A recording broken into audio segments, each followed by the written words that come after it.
Hello! I hit the,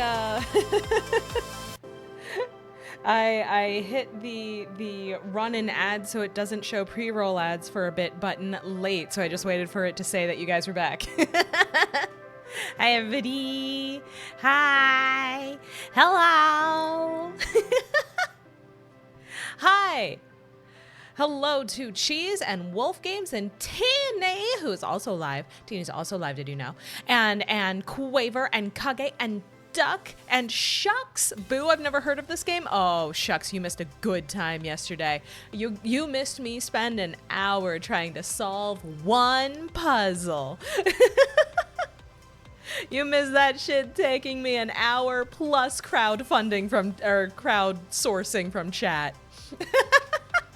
How about that new game? I know, I'm so excited. I'm so excited. Ah! Hi, Akemi.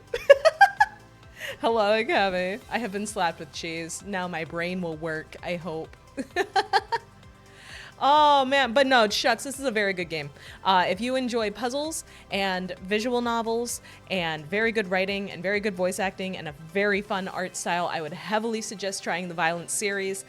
Both Malviolence, which is the first game, and protoViolence, which is the prequel game and what we're playing tonight, are free on Steam. Totally free. Does not feel like they should be, quite frankly. And I've ended up with a page full of insane scribbles yesterday. It was great. Yes, it's so good. It's so good. So, also, big news. My brain is blah, blah, blah. Depends on the type of puzzle. Some of them I love, so others my tism will not comprehend. That's understandable.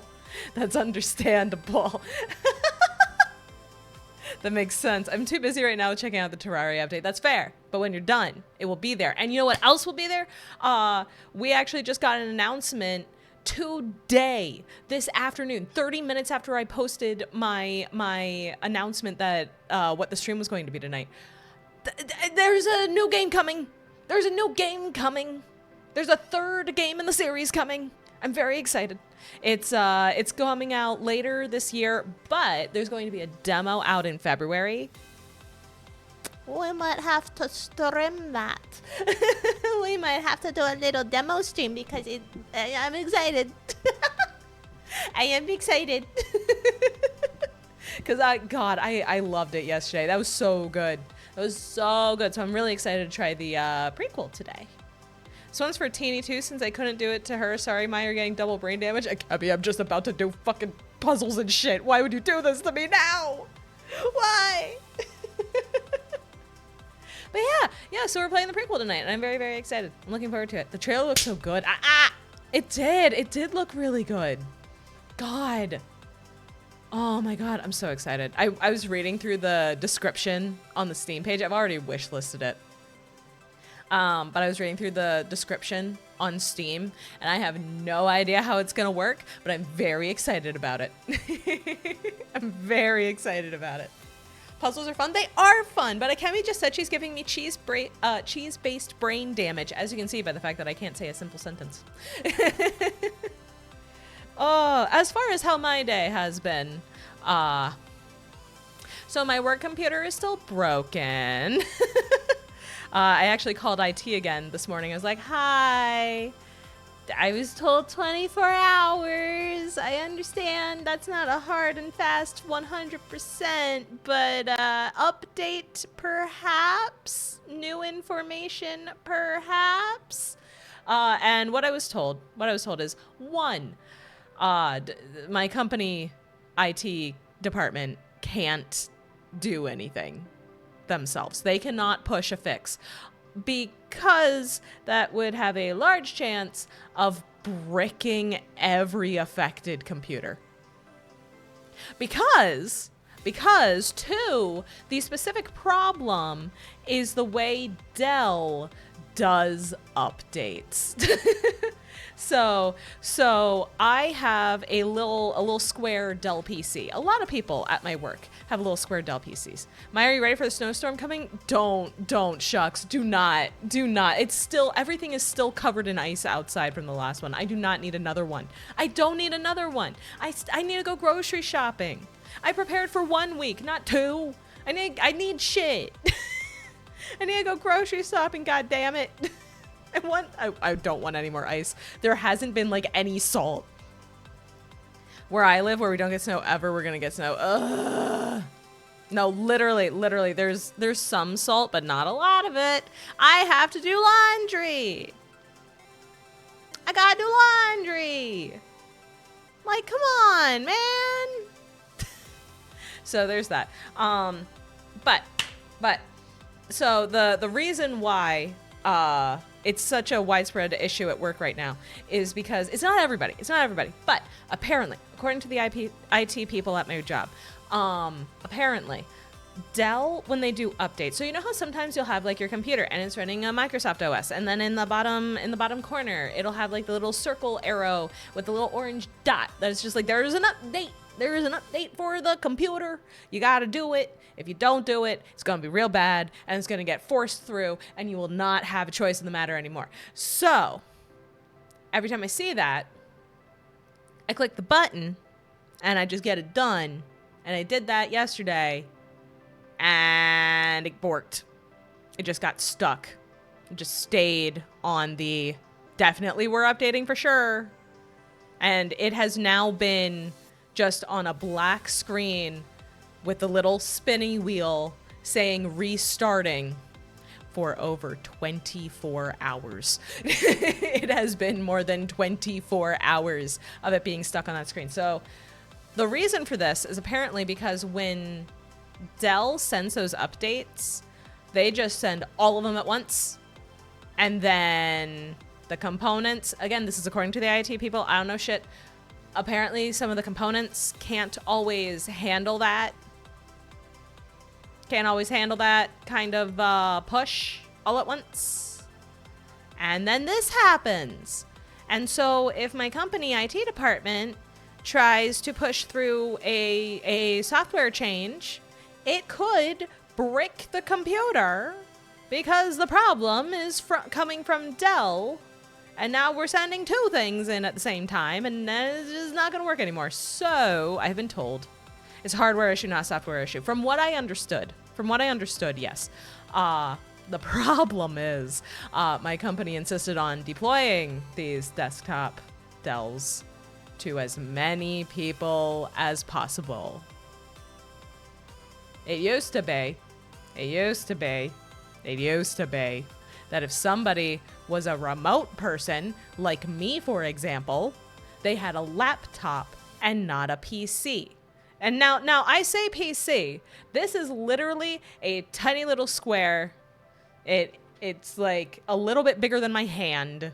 It's not a big boy. This is not a beefy boy. This is just, we're calling it a PC.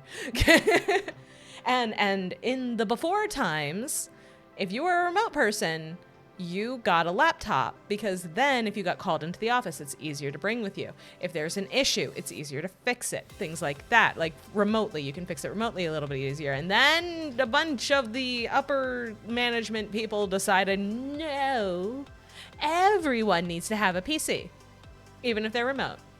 And it makes no sense. So here we are. I'm not the only person dealing with this, thankfully. A lot of people are, apparently. Yeah, so I was told that the situation was escalated yesterday when reports of it first started coming in. The people that it got escalated to are, as far as the person I spoke to knew, trying to figure out a way to get Dell to fucking fix their shit. If nothing else, to like rescind the update or something like that. I'm like, do I need to keep my computer on? Because I kept it on overnight. It still just says rebooting or restarting. And Letty was like, yep. Unfortunately, if a fix gets figured out and pushed by Dell, it needs to be on in order to get that. So yes, you need to leave it on. So now I am having my computer on, my work computer on for over 24 hours straight. It's going to stay on until I get told to turn it off, or the shit fix itself And I emailed my manager with all of this information. I was like, so the issue is I am 2 hours from the closest office for our company to be able to come in to work instead. I have family up in that state because it's in a different state. That family is my darling grandmother, who is an hour and a half away from the office. So, still not good. Would have to ask her in the first place if that'd be chill. For me to stay for an extended period. So... So my manager emailed me back and said, hi, thanks for letting me know. I'm going to get in contact with IT and I'll let you know what we decide to do. I'm like, ma'am, it is Friday. What are we going to do for Monday? What's happening? And I wouldn't be too worried about it, right? Because like, okay, cool, I have a free day. I don't know what I'm doing. I don't know what to do with myself. I was gonna clean, and then I realized I still had my neighbor's shovel. So I was like, well, I don't wanna do a whole bunch of cleaning and then have to have this salt-covered shovel just sitting in the middle of the floor that I will have literally just mopped. That would suck. So I'll wait until that's done. This woman messages me at 11 o'clock. Not even 11. This lady messages me at 9 saying, hey, I am this building number. I'm like, awesome. Do you want me to bring it right now? And she goes, oh, I'm actually at work. I'll be home at 6. I'm like, okay, that works. I can make that work. I can make that work. Thank you for letting me know. I will bring it at 6. She goes, yep, sounds good. And so I had a lovely 30-minute walk in the snow and ice. I climbed over where it wasn't plowed or shoveled out of the way to cross the street. It was an adventure. I had an adventure today, and it was lovely. Thank you for the head pats, Akemi. Thank you very much. Oh, no, I'm so thankful that she was chill with me borrowing that. I'm so thankful that she was okay with me borrowing her shovel. I wish I could have gotten it back to her sooner, specifically because I was worried. I'm sitting here just like, I just have this in front of my front door. I don't know what to do. I don't want someone to think that I'm stealing this, because I'm not. Because see, the thing is, I'm not used to having neighbors that help each other out, right? I am used to my first apartment. I had 2 people that I lived near. They were like the floor below me, and they were pretty chill, and we were kind of friends, but they were more friends with my partner because she was at home all the time and I was going into the office all the time. And then they very abruptly stopped talking to me. And I'm pretty sure that was due to said ex. I'm pretty sure that was because of that. So like I talked to 2 people in the entire apartment complex. And then we moved to the other place, and there were just a whole bunch of issues there, like internally. So I didn't get to know anybody. So I'm getting used to having friendly neighbors. It's really nice, actually. Turns out community is pretty great. We love adventures. Oh yeah, it was cold as shit, but it was actually really nice to just get outside and walk around for a while. I have these nice pair of like outdoor boots that have been saving my ass since the ice hit. They're so nice. I love them so much. They're very comfy. I love them, and I'm glad that I get to wear them more. Yay. Mama in her Village of Peace arc, 1000% yes. Absolutely, yes.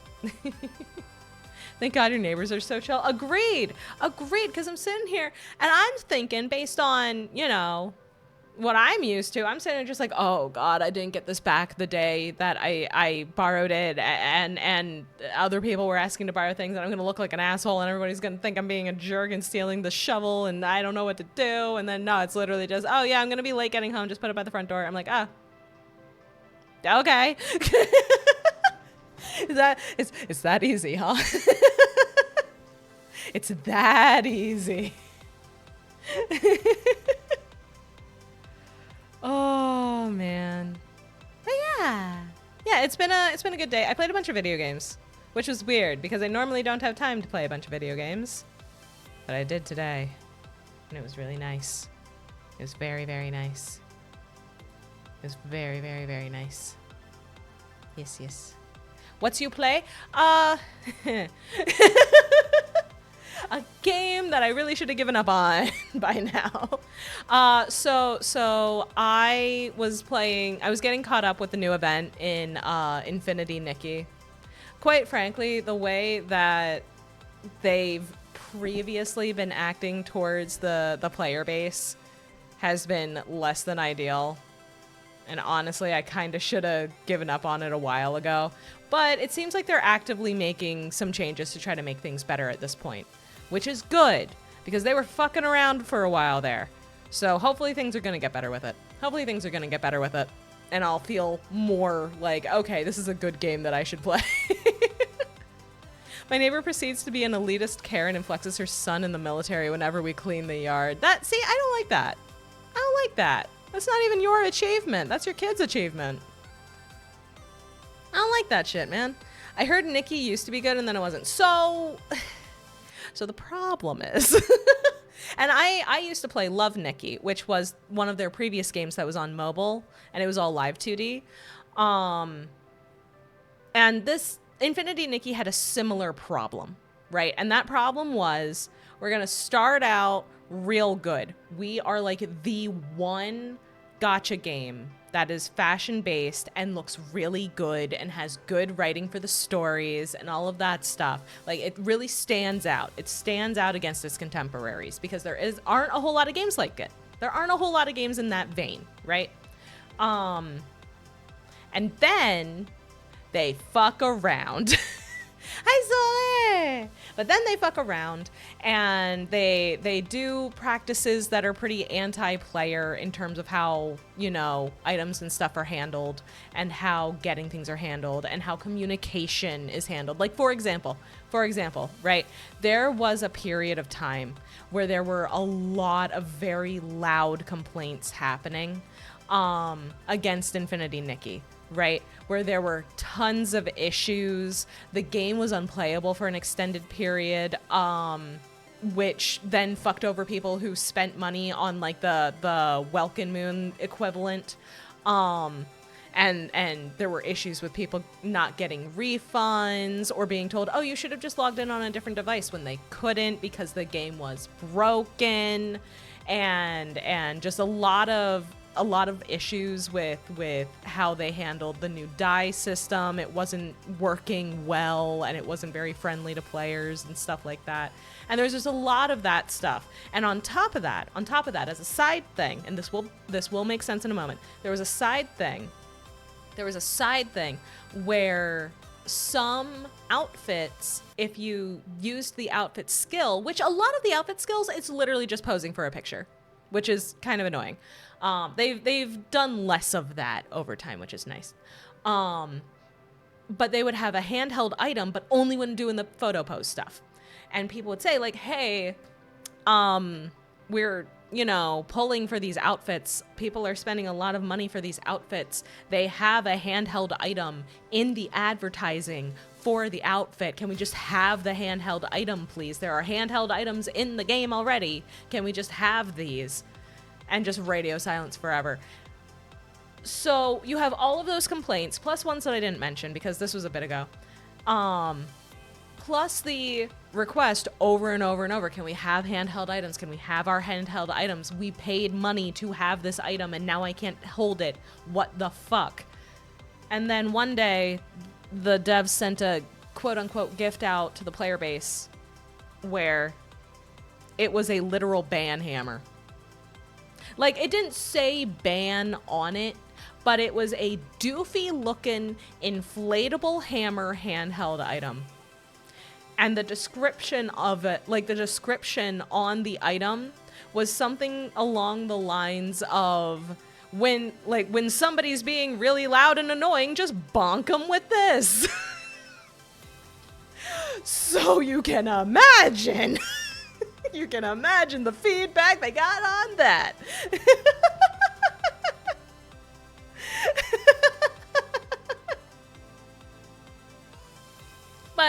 But at this point,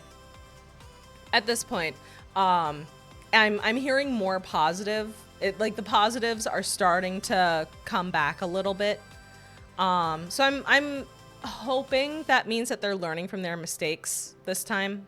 I'm really hoping that this means that they're learning. They are already doing some things better, right? Because one thing that they would do is they would refuse to announce anything about upcoming banners until like 2 days before the banner would go live. So how the hell is anybody supposed to decide if they want to save or not?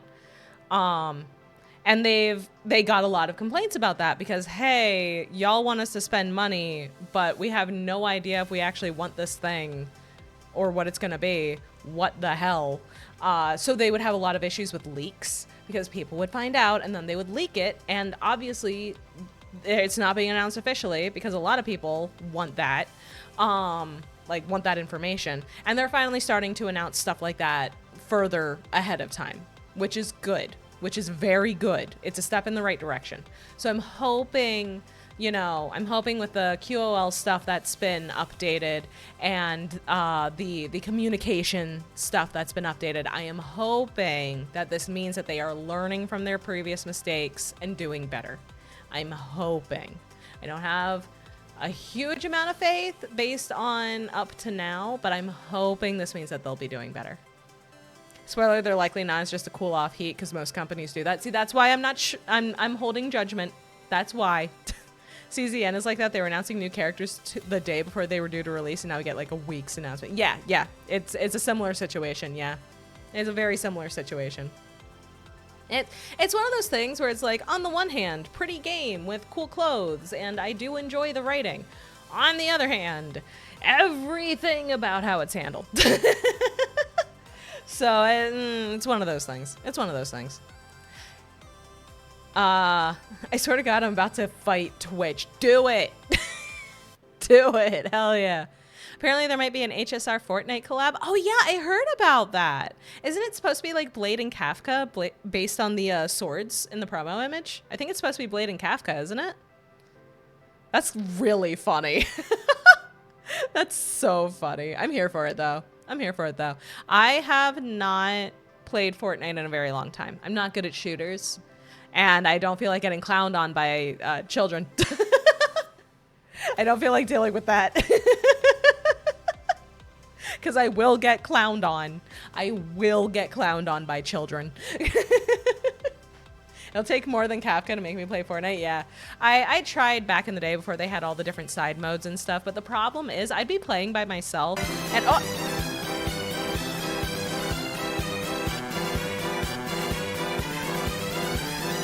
I haven't even done it yet! I haven't even done it yet! Thank you, Wolf.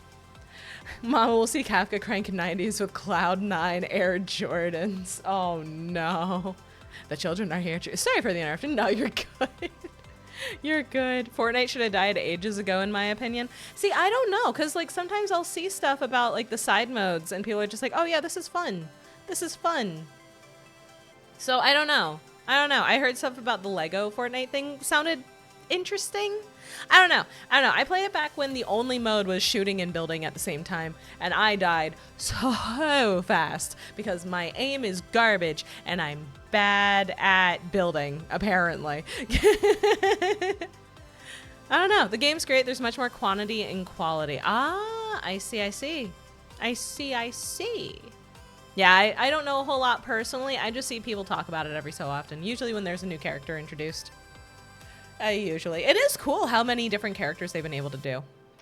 The K-pop Demon Hunters game mode was a ton of fun. Nice, that's good. I'm glad to hear it.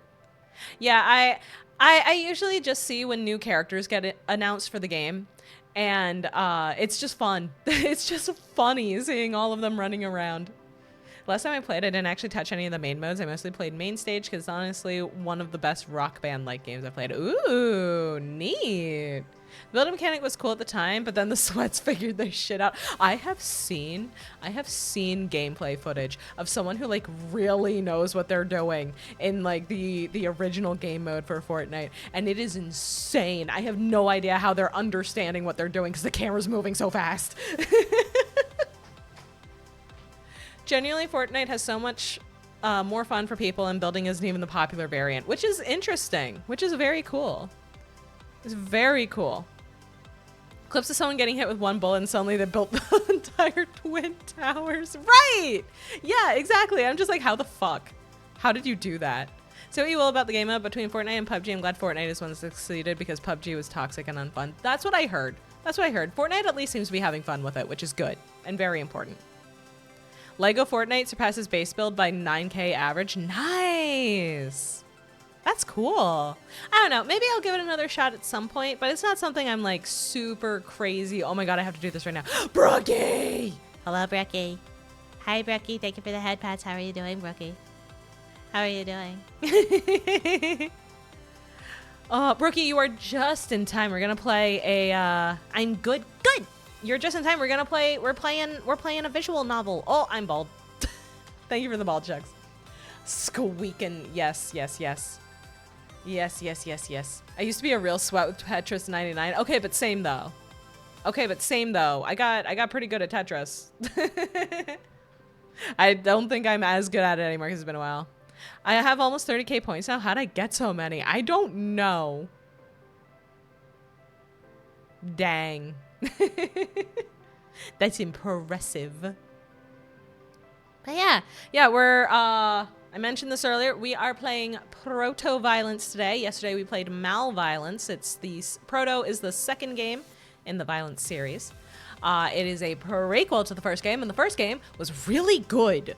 Really good puzzles, really good writing, adorable art that I love very much. So I'm kind of scared based on what we learned in the first game. I'm scared of what's going to happen in the prequel. I'm a little worried. I'm a little concerned. I'm a little concerned. I haven't played Tetris 99 in years. I'll be damned if I can get back up there. I know, right? I know. Oh, man. God, yeah, you guys are making it very clear. I need to figure out a big point sync. I'm working on it. I'm chit-chatting with Manager Son about it this coming week. We're gonna try to think of some ideas. We love ourselves a little intense violence. We sure do. We sure do. Hi, Kit King. Wizard 101 is now on Switch. Ooh, nice. That's fun. I'm glad that the game is still getting service and stuff. Does anyone here still play Minesweeper? I am ass at Minesweeper. I am so fucking bad at Minesweeper. I'm genuinely terrible at it. All right. That was loud. Apologies. We need more Gamba. It's been a while since I Gamba'd all my points for shits and giggles. See, the thing about that is, Solar, that was one of the ideas that Manager San and I were considering. When we first started talking about it, we were considering maybe finding a fun little widget thing where y'all can pull from a gachapon machine or something. We're considering it. We're considering it. Maya needs a yeet redeem that throws random shit at her. Thank you for the reminder, Shucks. I keep fucking forgetting to set up the Twitch integrated throwing system. So I need to do that. There are a handful of things that I need to do, right? I have a little list. I need to throw up tits. There aren't many other ways to say it, but I need to set up the Twitch integrated throwing system. I need to figure out what I'm doing for the big point redeem, which is probably going to be gachapon or other such gacha related. I need to make shorts. I want to start making shorts. It's primarily just going to be clips from streams. No guarantee on how recent they will be because some really funny bits are old as hell. So, just putting it out there. I too love incredible violence, hence why I've started reading Umineko. I have heard fantastic things about Umineko. Maya in shorts, where do I invest? We have the thighs already, Solar. What are you, Duck, why are you trying to fight yourself? My God. Speaking of clips, do we have known plans for the clipathon? So, the thing about that is that I wanted to do a thing for the clips and stuff, watching them together and things for the anniversary, but there haven't been many, there's been like 1 or 2 submissions total. So, I gotta figure out what to do. I'll have to grab some clips of my own as well. Tap, tap. Rap, tap, tap. Why can't I fight myself? I'm not saying you can't. I'm just asking. No, we're still going to do it. We're still going to do it. I just haven't gotten very many responses. So it makes me a little worried. It makes me a little concerned. We're still going to be doing it, though. We're still going to be doing it, though. I might just have to throw in a bunch as well. But it'll be fun. It'll be fun. It'll be a good time. It'll be a good time. That's another thing I'm working on planning. I'm getting that planned out because that's going to be happening, excuse me, end of February. Yeah. I know there was one that had perfect timing, but it was a while ago. Yeah, I'm trying to get stuff from 2025 specifically. Yeah. I already gave my clips, but I do have plenty more. Oh, I know, Chase. Oh, I know. I'm aware. Okay, you know what? Do you guys want to play the game? Do you guys want to play the protoViolence? Do you wanna? I wanna. Time for peak. Time for prequel peak. Yes. Let's do it. Apologies for making you have to read through like 3K of them in the OG one. It's all good. I appreciate your enthusiasm. All right. And I'm going to say it now. If there is a difficulty option, we're playing it on medium or the closest variant to medium/normal mode. I'm not setting it to easy mode. I'm not going to be a little whiny bitch about it this time. Why not hard? Because I don't want to die and I have to sleep someday. Wolf. I set it to medium for yesterday and I was streaming until 1 in the morning. I'm just going to get the pencil and paper ready just in case. Fucking Sam. Time for high tension puzzle solving. Yeah! It's going to be fun. Oh, God. Yeah. I'm not great at puzzles, but I love them all the same. All right, let's do this shit. Confirm. Okay. Authentication. Okay. Put your name in the box. My name is Maya. My name's Maya. Loading records. It's not making any sound for me either. There we go. I'm so used to accidentally leaving the game muted that I like double checked I didn't fuck it up. I'm gonna lurk again, but I'll be supporting you in spirit. Thank you, Shucks. I appreciate it. The way I see it, 9 times 10 medium's the intended experience. I agree. Puzzles are a ton of fun. I agree. I'm glad we're all on the same page. I'm glad. I really like the pancake puzzle. No, all the puzzles were good. It's just some of them I was really stupid at. All right. Let's do this. Now remember, this is a prequel to Malviolence, which we played yesterday. Let's see. Over 2 decades ago, Dr. Iris Kai wrote me a recommendation for an up-and-coming international security agency. At the time, I was overjoyed just to be on track. Get into a growing field early, do good science while the fires of invention are still hot, then dip out with distinction before the coals grow cold. But these days, well, let's put it this way. The first time my name showed up as a footnote in a cybernetics textbook, I called my parents and invited my friends to dinner at my favorite restaurant. Half a year ago, when I got a write-up in the East Coast Medicine Review, I didn't even open the copy they sent me. So when Iris announced her retirement, I assumed that her ennui was a little more advanced than my own. It was a nice party. She was surrounded by friends and coworkers, lauded by her peers and praised by her subordinates. And yet the whole time, she looked hollow. Fear of retirement, I theorized. I couldn't have been further from the truth. STOP, the organization I've dedicated my life to, has always been at the forefront of cybernetics. The bleeding edge, some would say. We took risks, but it was for the greater good, and we were grateful to every volunteer and veteran that assisted us. But now they're pushing all the wrong boundaries, taking science, my science, in a cruel new direction that I cannot abide. Oh boy. Because the fruits of my research are being used to experiment on children. I can't fathom how Stop got so far out of hand. But I can find out. I'm not powerless, and the architects behind these new programs aren't fools. If I can present a proper case against this, show them the pain hidden between the numbers and the suffering they're whitewashing over in pursuit of percentage points, I have hope that things can still be made right. Oh, she has that matrix set. Yeah, and you can assume that picture is of a small child. I smell a CEO involved.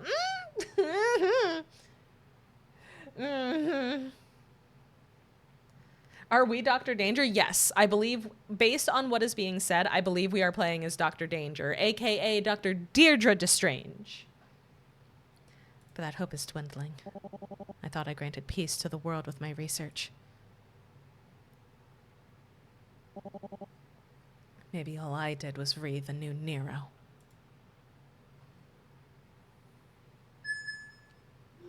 Beep boop. Sorry for messaging you at this hour. Couldn't sleep. Having second thoughts? No. My transfer's already been approved. Next Monday, I'm entering the Youth Training and Development Initiative as a supervisor, but? Iris, you've worked with Stop longer than I have. Can you tell me anything else about the YTDI? Nothing that'll help you sleep. Well, that's reassuring. I still can't believe this is happening. Stop's full of scientists, not... Good scientists follow the science wherever it leads, right? And I recall a brilliant researching concluding years ago that, quote, the younger the patient, the better the cybernetic sync rate, end quote. That research was intended for Stop agents. Volunteers, heroes, if you prefer. Not anyone under 18. Well, the higher-ups would beg to differ. They'd tell you that they're providing these trainees with an education and a guaranteed future. Worth an eye or an ear, right? I don't want this to be my legacy, Iris. Where's the greater good in grafting dangerous tech onto children? When Stop was founded, that good was clear. Back when the world was in turmoil and cybernetics were getting slapped onto terrorists and madmen in vet clinics and garages. Stop put an end to that. We put an end to that. And then we kept going, so it wouldn't happen again. Like I said, not the best topic of conversation if you're looking to put your mind at ease. But do try to get some rest anyway, Deirdre. From the sounds of it, you have a long week ahead of you. I'll do my best.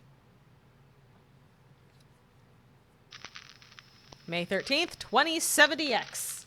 Hope the group chat doesn't get leaked. Well, in the first game, Brookie, we find out that Deirdre, who becomes the quote-unquote supervillain Dr. Danger, became a supervillain to get this information leaked out because nobody was listening to her when she just tried to share her research findings. So she became a supervillain and just started blowing up their facilities.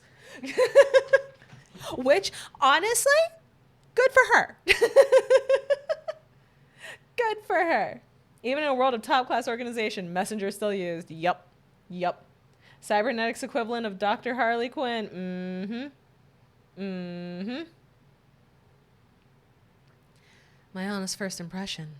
This is beautiful. Natural light trickles through frosted glass, enveloping the courtyard below in a warm, soft glow.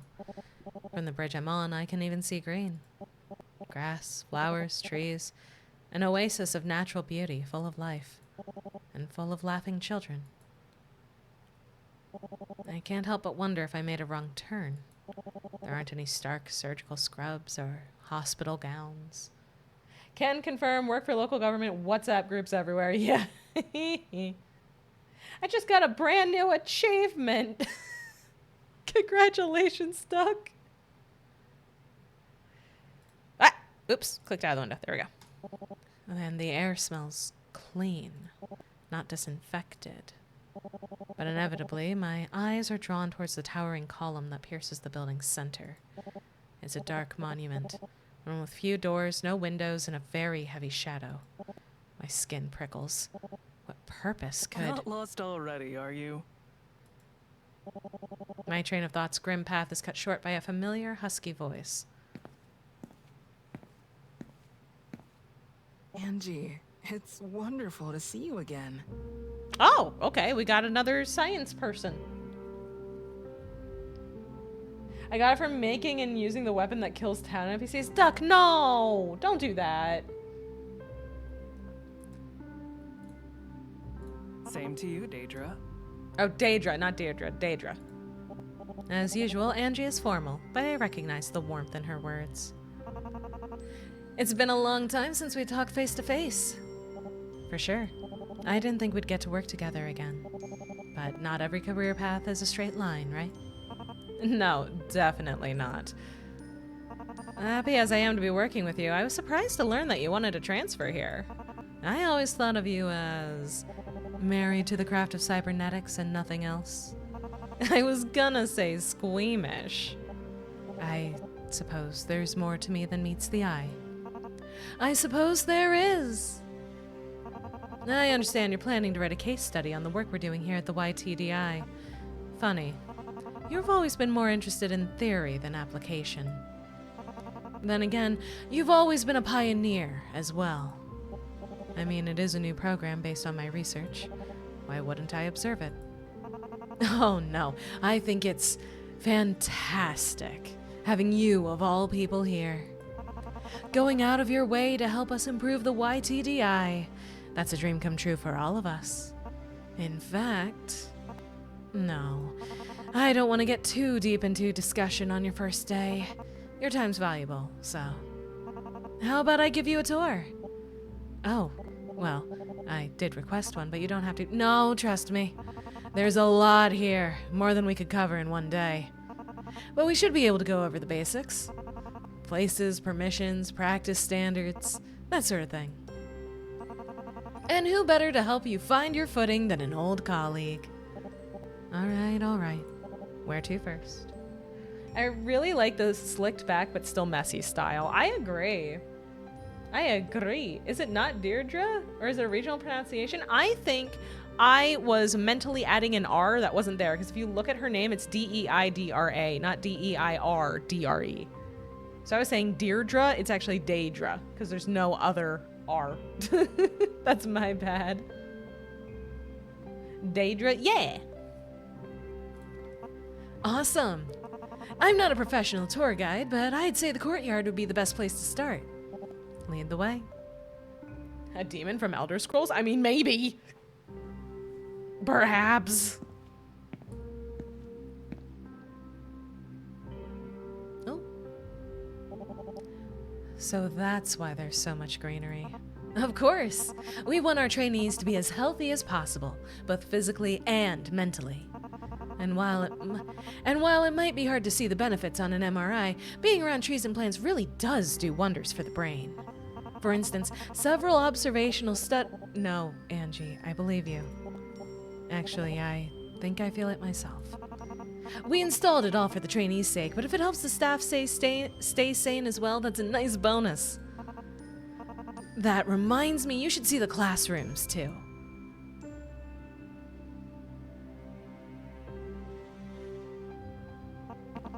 So we'll take these stairs and go through these doors. Oh, after you, of course. And if we just go down this hallway...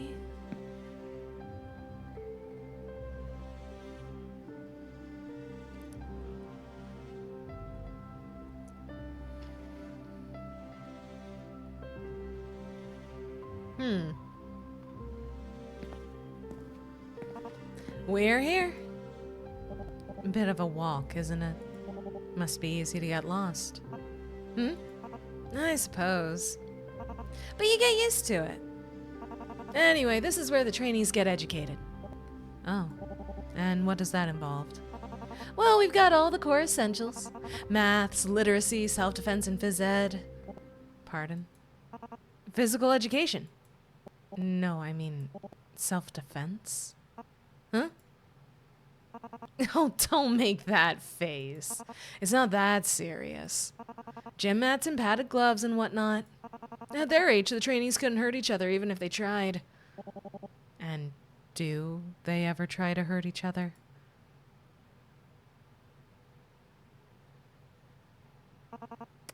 The world's a dangerous place. Our trainees know that better than most their age. The earlier we teach them how to protect themselves, the better off they'll be. I suppose you're right. But it's not all schoolwork and drills. The trainees get to do fun stuff too. I mean, we passed an arts and crafts center just a moment ago. You should see some of the stuff they make in there. We might have the next Mark Rothko or Agnes Martin on our hands. I nod as if I know who those people are. Now thinking of the Institute from Fallout 4, well... Fine art never was a favorite subject of mine. Imagine there might be people who are prejudiced against people with cybernetics. So at this point in time, cybernetics are not necessarily normal, but relatively common at this point in the timeline from what we learned in the previous game. Because as Daedra was saying in her text messages with that Iris person, we don't have a lot of like slapdash stuff happening. It's been pretty figured out. It's been pretty regulated by, coincidentally, this company that is also experimenting on kids. So, well, I'll have to check it out another time. Yeah, you ought to. Maybe I'm going about this the wrong way. You want to observe a trainee for your case study, correct? Yes, that's right. Why do you ask? Well, we've got a class going on right now. Should be literacy at this time of day. You're suggesting I choose my case study subject right now? Could give you a much better idea of what we do, seeing how the trainees actually go about their day. Come on, look over here. Don't worry, they won't notice us. They're all preoccupied with writing exercises, it looks like.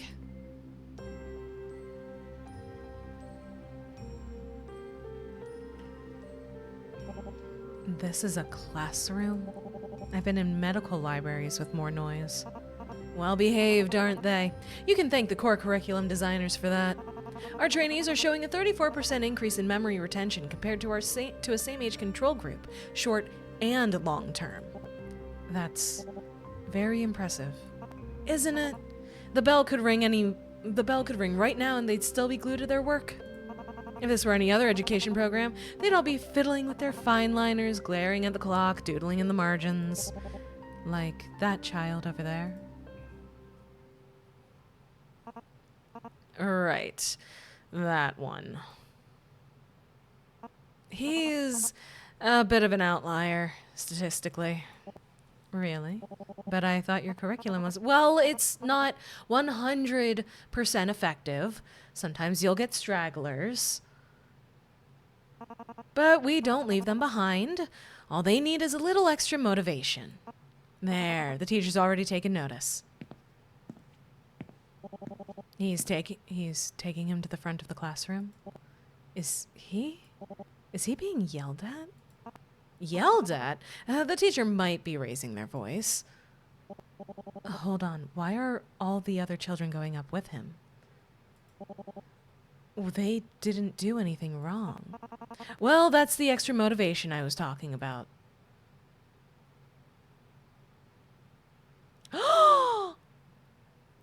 I think that's our sweet little baby. I think that's our sweet little baby. I think that might be Caution right there. I recognize the big old eyes and the glasses. That might be our Caution right there. Oh, no is correct. Yup. Group punishment. Yup. All new trainees get sorted into squadrons. Squadrons? Like soldiers? Like birds, I'd say. They're close-knit. We expect each squadron to fly at roughly the same pace. So if one member underperforms, the entire group is made aware of it. I know it all looks a little inflexible, but they're better off learning these rules early. I'm not sure that... What? Aw, baby! Yeah. Yeah. That's baby Caution for sure. Look at homie on the left. They're tired. I know. I see those teeths. Yeah, pre-braces. He smiled at me. Oh, they're supposed to stand perfectly still for a full 5 minutes, so that's... Might have to refocus.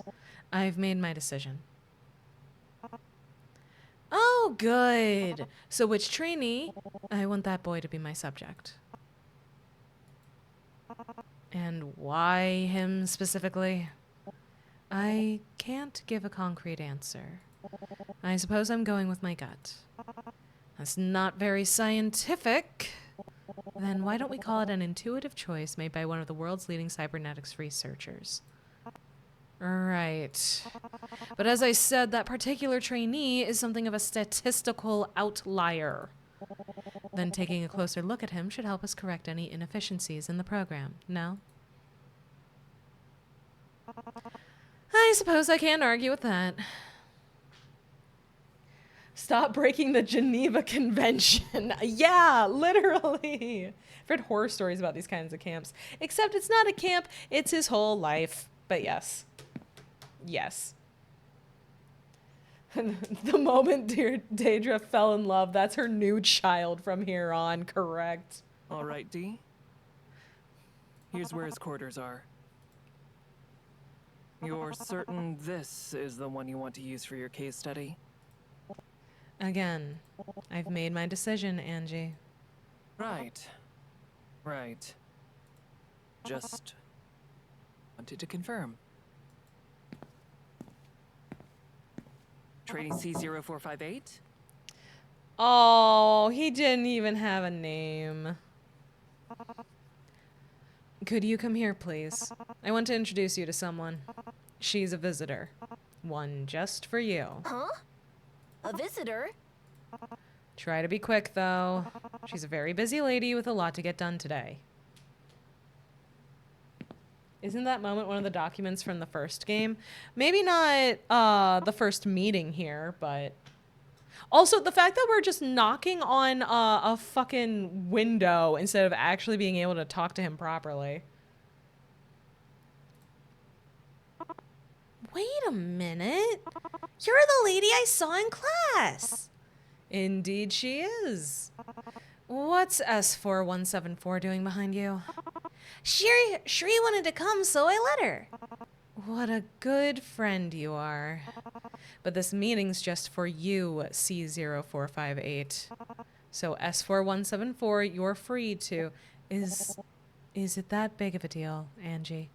I don't think there's any harm in meeting his... Roommate! Right. Then why don't you introduce yourself to the lady? Well, allow me. Please try to keep it short. We only have so much time. Yeah, that's caution. Look at that Will baby face. Nice to meet ya. I'm Pavel. Caution's original name was Pavel. Oh, we're made in Abyss, but it's modern day for real. Had to have a name before since the age they were taken. That makes sense. That makes sense. No infecting the control group. Too bad. Too bad. Well, most of the people here only call me CO458. A serial number? Standard procedure. It's how we keep data collection unbiased. Plus, the first class had like 3 Emmas and 4 Quinns, so... Right. What about you, lady? What's your name? Well, Angie, how should I respond? I've never worked with children before. You can give him your name, it's no big deal. The trainees like to call me Dr. Angie. Got it. Then you can call me Dr. Daedra if you want.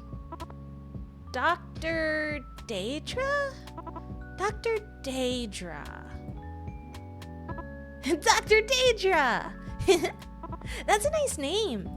Has anyone ever told you that? Not, recently.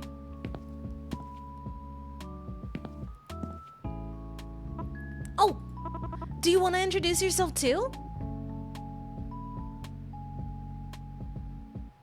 Well, the floor is all yours. How do you find 4 Quins? Good question. I'm Shreya. Oh, she's adorable. Out of the way, you. Bro's the Izuku of the group, and that makes me sad because we know what ends up happening to Pavel. We know what ends up happening to him. And it's very upsetting. I get where Caution got Dr. Danger from now. Yeah, Daedra Danger. It makes more sense now. Dr. Dre. Oh no. Oh no. They have names like the staff ignores to treat them like robots. Yeah. Yeah. She's adorable. I take it back. Yeah. You got this, Shri. Look, Dr. Daedra's waving to you. Oh, poor baby. Shri is my roommate. Normally we stick together. If I'm around, chances are she is too. I see. Are you two close? Oh, we're besties. We never go anywhere without each other. Except for class. I wish we weren't in different squads. Hey, D. Sorry to butt in, but I'm afraid we don't have all the time in the world. Unless you want to skip out on the research labs for today. No, I do want to see them. Let me just wrap up here. It's lovely to meet you, CO458. Starting next week, I'll be interviewing you. Interviewing me? About what? To be honest, I haven't quite decided yet. But I think I'd like to talk about your hobbies, your classmates, your future. Lots of things like that. Oh, I can do that. But I'm confused. Why me? That's a good question. Because I picked you specifically. And why did you pick me Specifically? That's the word! Well, you stood out in class. I saw you and I thought you'd be interesting to talk to. Makes sense. My teacher says I'm like a dandelion in a field full of roses. That's one way of putting it. You know he's taking it as a compliment too. Oh, baby boy. I can see why Dr. Daedra is just a tired woman, for real. Why do I love them so much? I feel bad for them. Oh, Wolf, it gets worse. By the time we meet Pavel here in the previous game, he has limbs that have been removed and replaced. He's had multiple brain surgeries. He's just been put through it. Like, just a lot of pain and suffering.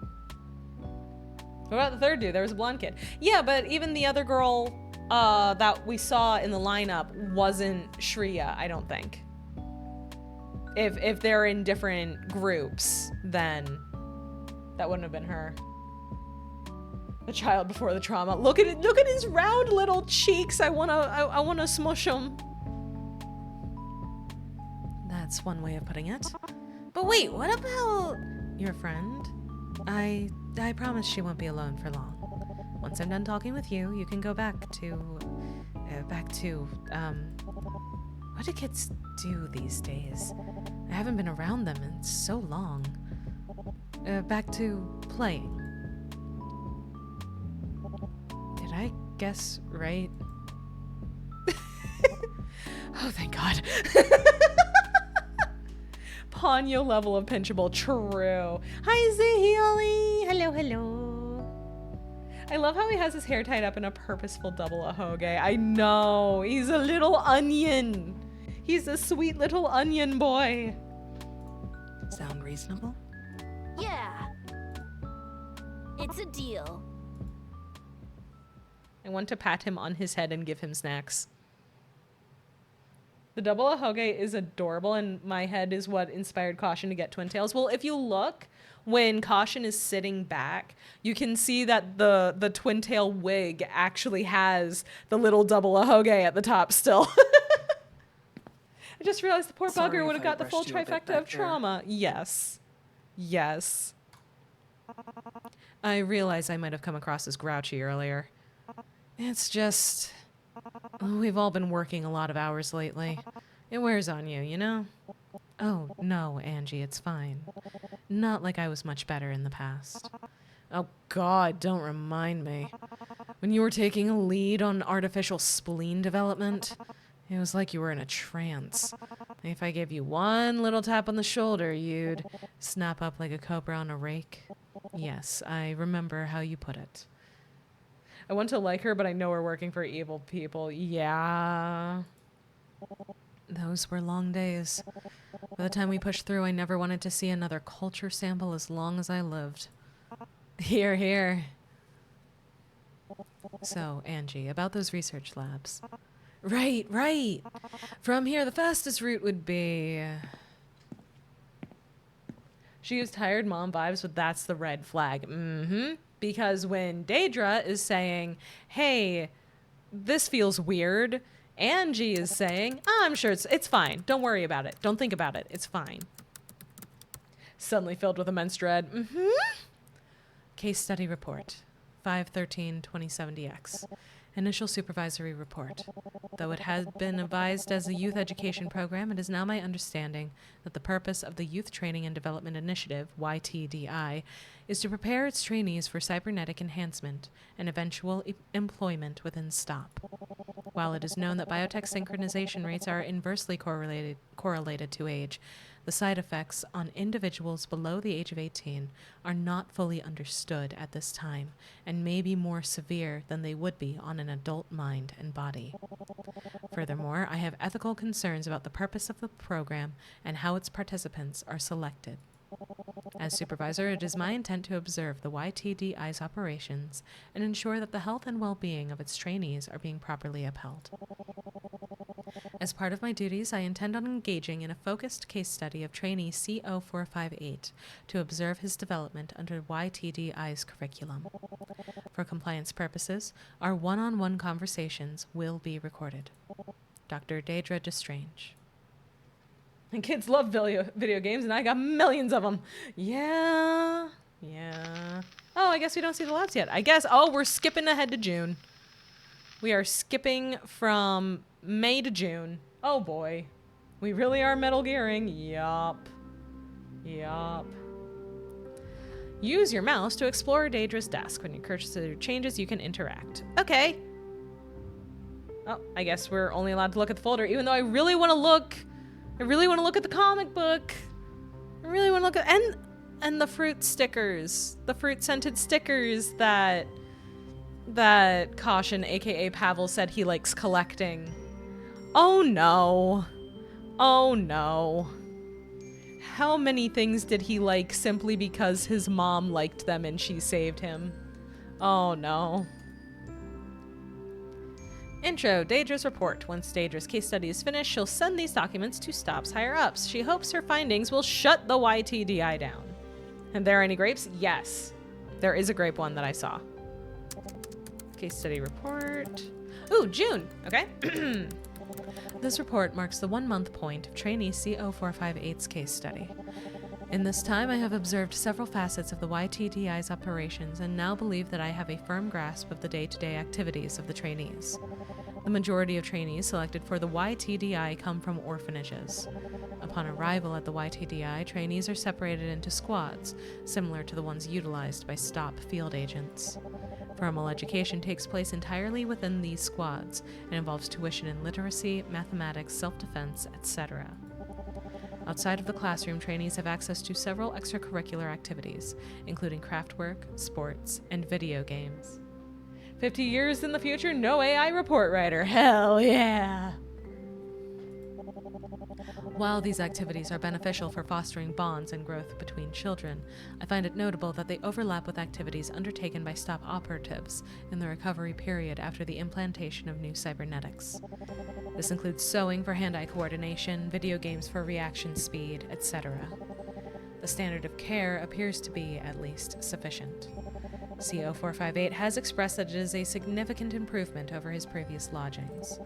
Still, I have some questions to raise with Dr. Tan later. Dr. Deirdre Destrange. I have been calling her Deirdre for too long. But yeah, if we look at the grapes down here, you guys can't see my cursor. If we, you know what? I'm actually just going to make it so you can see my cursor. Fuck it. Fuck it. Give me a second. Fuck it. Give me a second.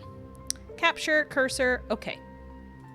Is it there now? Is it there now? Is it there now? Is it there now? Yeah, it's there. Okay. I had to wait a second. But yes, as you can see down here by me, we have the fruit stickers, and there is a grape one. There is a grape one. Caution said the grapes were his favorite. He did say that the grape stickers are his favorite. Why is capture cursor normally off? Because in a lot of games, having the cursor on screen is less of a help and more of a hindrance, generally speaking. So I normally leave it turned off just because it makes it easier to do stuff while I'm streaming and while I'm playing the game. Looks like all we're allowed to look at right now is the book, even though I want to look at everything else. I want to look at so many things. It's distracting, basically. Yeah. It got to the point where, like, say I would be streaming 14, I would be, like, trying really hard to align my cursor in just the right way so that it wouldn't be visible on stream because it was distracting me. So it's a lot easier to just turn that off. Because the way I have my setup, I have my laptop up to be able to see chat, but then the stream is also up so that I can monitor it and make sure it's working okay. So if there's a cursor bouncing around on it, my eyes are constantly getting drawn over to it, which is not good. It's not ideal. All right, book. Intro. Deirdre's diary. Like many academics, Deirdre has thoughts about herself and the world around her. This is where she writes them.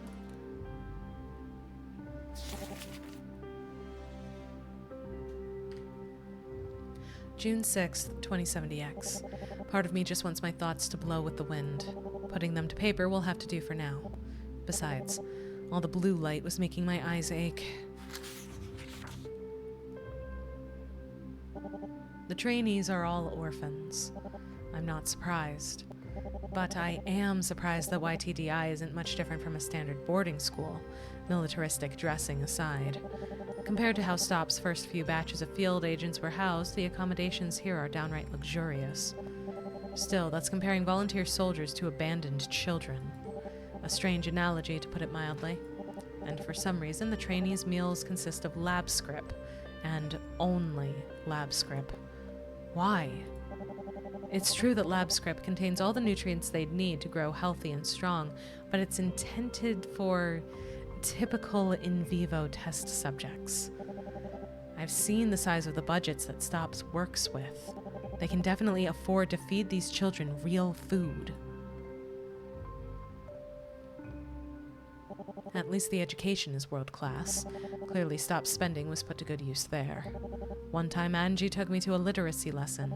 Out of the blue, she asked a trainee to recite part of King Lear, and the girl belted it out like it was on a switch. I don't know how useful that skill was, but it was definitely impressive. Another time, the two of us watched as a teacher taught a squadron field pharmacy in the courtyard. If someone eats this mushroom, how would you counteract its effects with only the items in your bags? How long do they have before their airways close? It was intense, to say the least. At times, the teacher's questions felt more like threats. But the building itself is immaculate, practically sparkling. If my shoes track dirt as I walk in, it's wiped away by the time I walk out. Even STOP headquarters doesn't agonize over cleanliness to this extent. I just wish they showed that much care for the trainees themselves. Like that boy, CO458. For formal reasons, I can't mention it in recording sessions, but I know his name is Pavel. Was taking his name necessary? Are they that concerned about observer bias? He's an orphan. His name might be the only thing that his parents ever gave him. Why scrub it away like it's something dirty? A stain to be removed. The boy's lonely, too. Yes, he has Shreya, but she isn't part of his squadron, his pre-assigned social group. His squad mates exclude him outside of class. They don't let him play with them, so CO458 is often in the Arts and Crafts Center, sewing or knitting by himself. And it's not much better in class. Kids roll their eyes when he's paired up with them for group tasks. Sometimes they'll go behind his back and ask the teacher if they can swap for anyone else. Thankfully, the teachers never concede to CO458 squad mates, but that hasn't stopped them from asking anyway. It's called dehumanization. Correct. Exactly. It's hard to pity something you aren't allowed to see as alive. Correct. I actually like this variation from the first game. Let's puzzle more character story. It is interesting. It's very interesting. I'm here for it. The puzzles were cool, but this is a cool, different way to do it. It makes me wonder if Interviolence, the third game that's coming out later this year, is also going to be its own third gameplay format, which would be cool. I'm very excited. I'm very excited to see what they do. I think a lot of this could be solved if the kids weren't pitted against one another. Well, the trainees have their hobbies, but CO458 doesn't have much else. I know he likes superheroes, so I'll bring him some comics from the YTDI's library. Knowing Stop, I suspect the books there are vetted, but there's still a chance I might find something that'll make him smile. Imagine it's a world walk-in game, fully interactable. Based on the description of the game, it takes place almost immediately after the events of the first game, getting Caution out of the base. So I'm not sure what that will entail. I saw stuff about doing chores and packing, so I'm really looking forward to it. I'm really looking forward to it.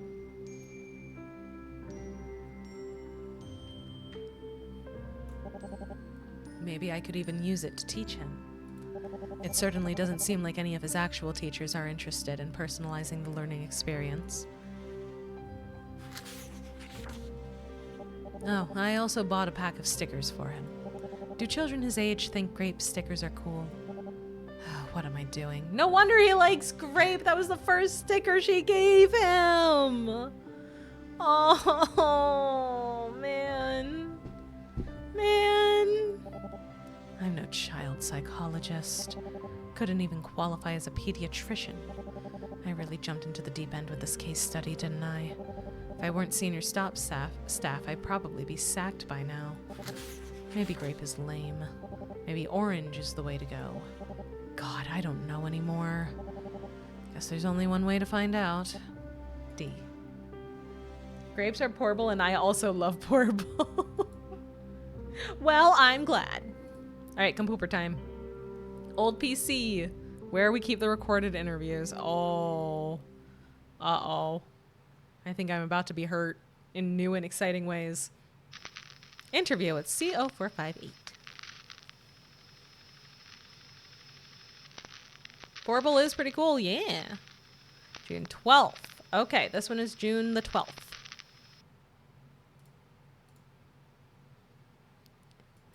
Pain Pecco, exciting? No. Yes, because I like how these games are written, but also, oh no. Oh, look at him, he's just bouncing around, he's excited. Before you fall over from all that wiggling.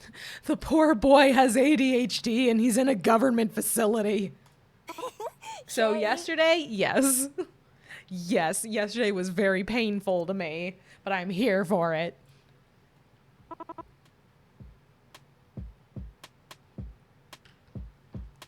I'm just super excited. I'm glad to hear that. Mm-hmm. But, you can relax. We're just talking today. Really? My cheeks are numb from all that grinning. I can imagine. In fact, I think I did the same thing in my school photos. You did? I guess so. Though I stopped because, well, it made me look... like a dork? That's pretty harsh. How do you... You still kinda do. I love him. I love this little boy. I want to pat him on the head. I'm going to adopt him. I get it, Daedra. I get it. This kid is Sun. This is Sun Boy.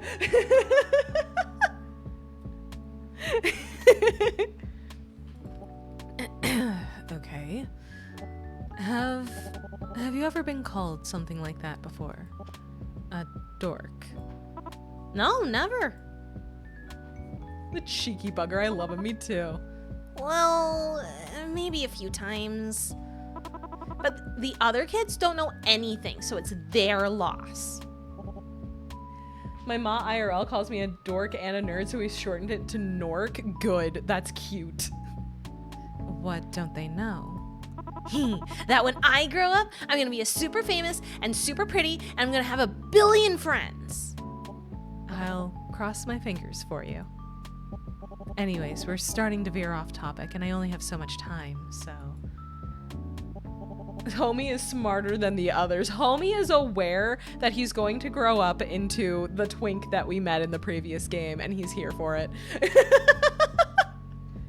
I'm going to be pretty, says the little boy who is destined for twinkdom. Oh, my heart, I know. So, why don't I ask you some things? Okay, what do you wanna know? For today, I have 3 questions. Pop quiz, huh? Okay, I'm ready to go. Great. Then let me just get my papers out. Reminder chat, he's a kid and gave Mama and all of us a run for our money on puzzles. We met him as a teenager, so it wasn't as bad. He was a teenager, probably. It could have been worse. There we go. First question, how did you come to join the YTDI? Huh? What do you mean? I mean, before you became a trainee, where did you live? Well,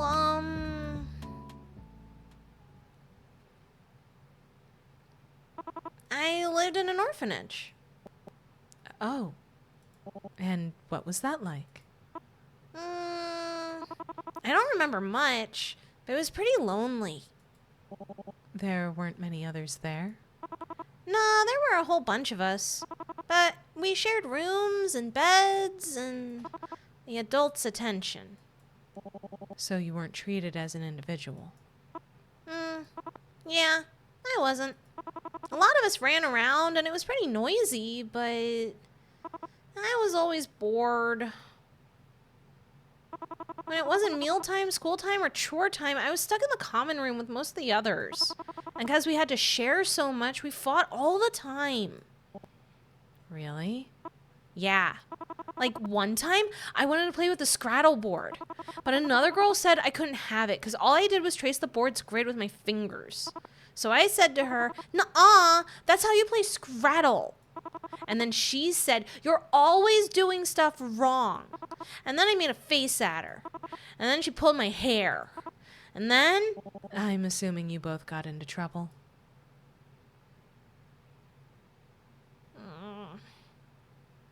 Yeah.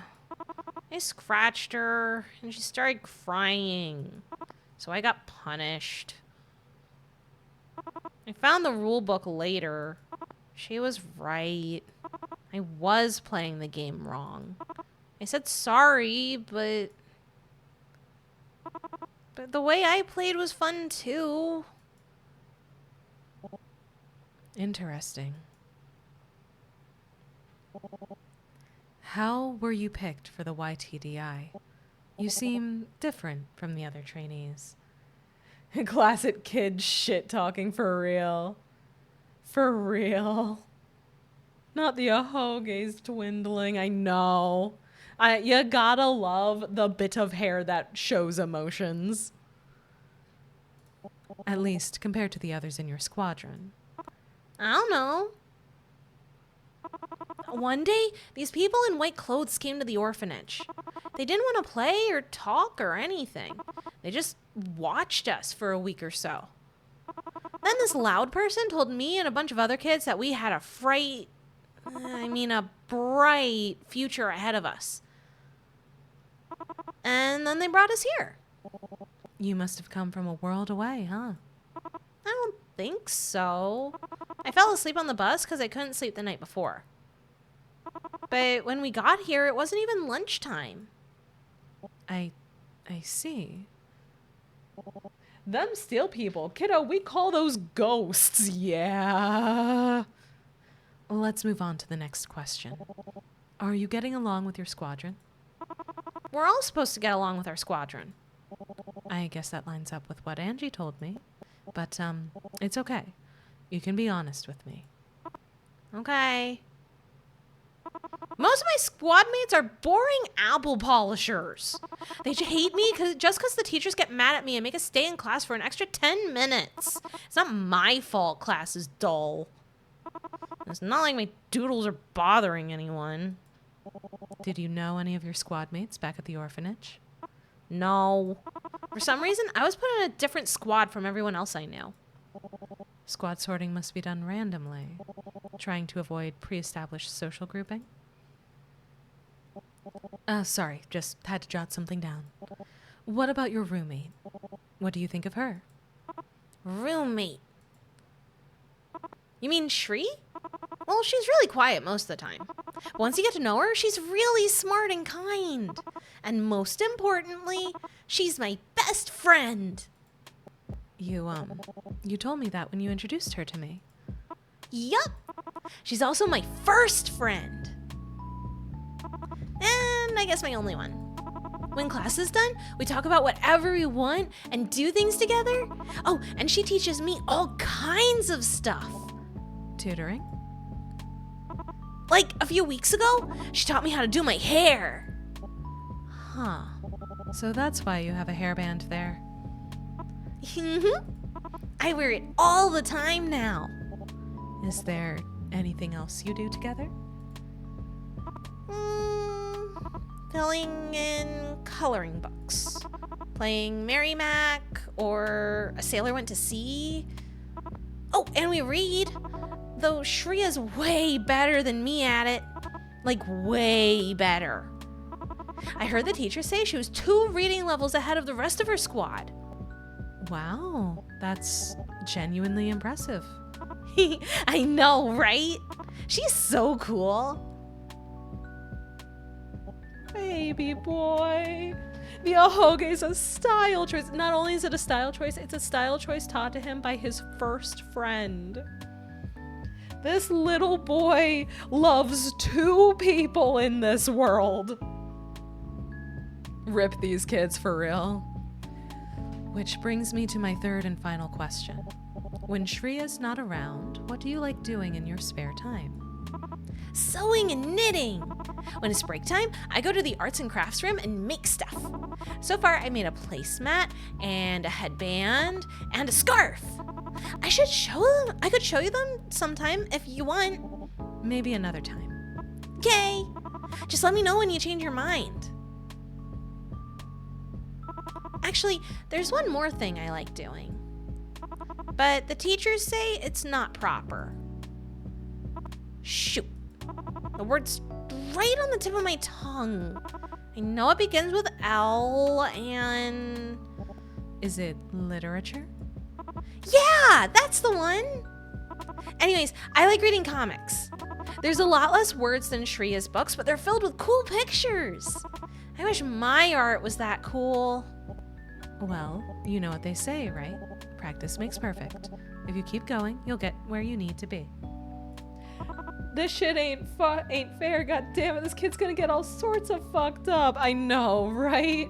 Wasn't expecting a trip down memory lane. Fucking same, Solar. We all are Pavel Caution. Loved past tense, both are dead present day. Far as we know, we don't know what happened to Shriya yet. This is giving Darling in the Franxx vibes. I sincerely were not going full Darling in the Franxx. These are children. It was bad enough that Darling was teenagers. These are actual babies. I wish I was better at drawing too. Fucking same. I'm one step ahead of you. That's why I doodle in class. So I can get good fast. Is there anything else you enjoy doing? Well, there's lots of stuff I want to try, but class and homework's always in the way. Ugh. I'm sorry. I hope you can get more free time in the future. Yeah, me too. So, that's all the questions I have. I think I'm comfortable stopping here. Huh? You're leaving already? Yes, I'm afraid I'm still playing catch up with work. Playing? No, you know how you have your class and then Oh, I get it. You got homework too, huh? You seem like a very busy lady, Dr. Daedra. more so than usual. But I should have enough time to dig out my Scrattle board. You have a Scrattle board? I do, right in my basement. Or was it in storage? Either way, I'll find it. And we can play it in whichever way you want. Really? Mm-hmm. You shouldn't underestimate me, though. You're talking to a Scrattle champion. Or, an ex-champion. It's been a bit since I've last played. Whoa! A Scrattle champion! I really do have to go now. But here, please, take this. Consider it a thank you of sorts. The grape sticker! It almost sounded like she invited a child to her basement. No, she's saying she's gonna get the game out of her basement and then bring it to the child. This kid, all of them, deserved a happy life, man. I know. I know. Long story short, some of my parents knew, gave my teacher unpolite advice about my reading, which was all the worse for them being a university professor, and my teacher didn't take it well. Yeah, I would get in trouble for reading, but that's because I was reading too much instead of paying attention to class. I was the kid wandering around with like 3 books at a time.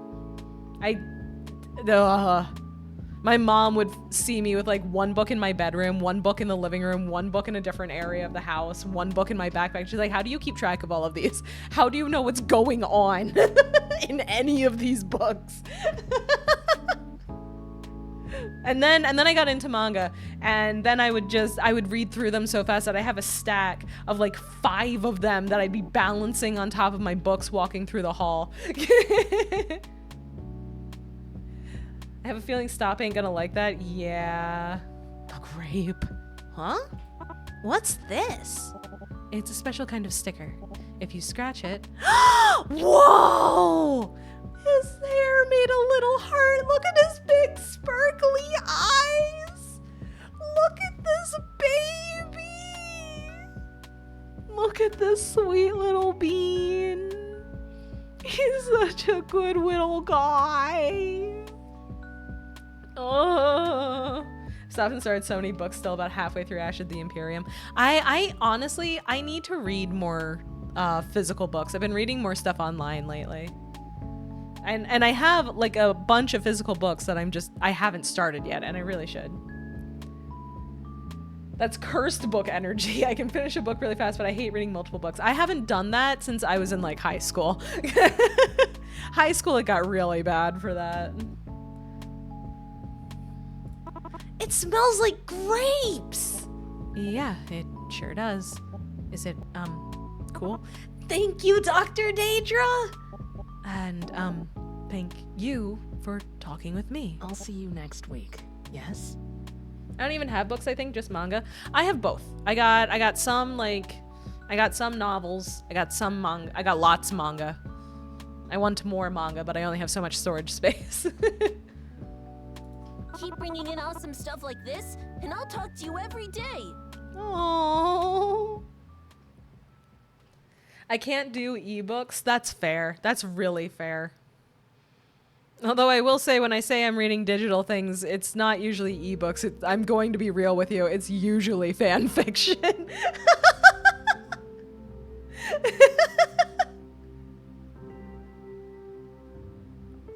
Oh, man.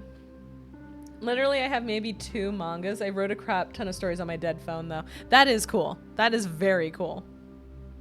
Oh, phone. What's on the phone? Daedra's phone. Mama the Fujo at heart. Yup. Absolutely. The craft center was nice. I mean, that's got to be a good sign, right? A good sign and a good thing are different matters. Come on, help me out here. Help isn't what you're texting me for, is it? Besides, I'm a lot more concerned about the militaristic conditions you've reported. That can change.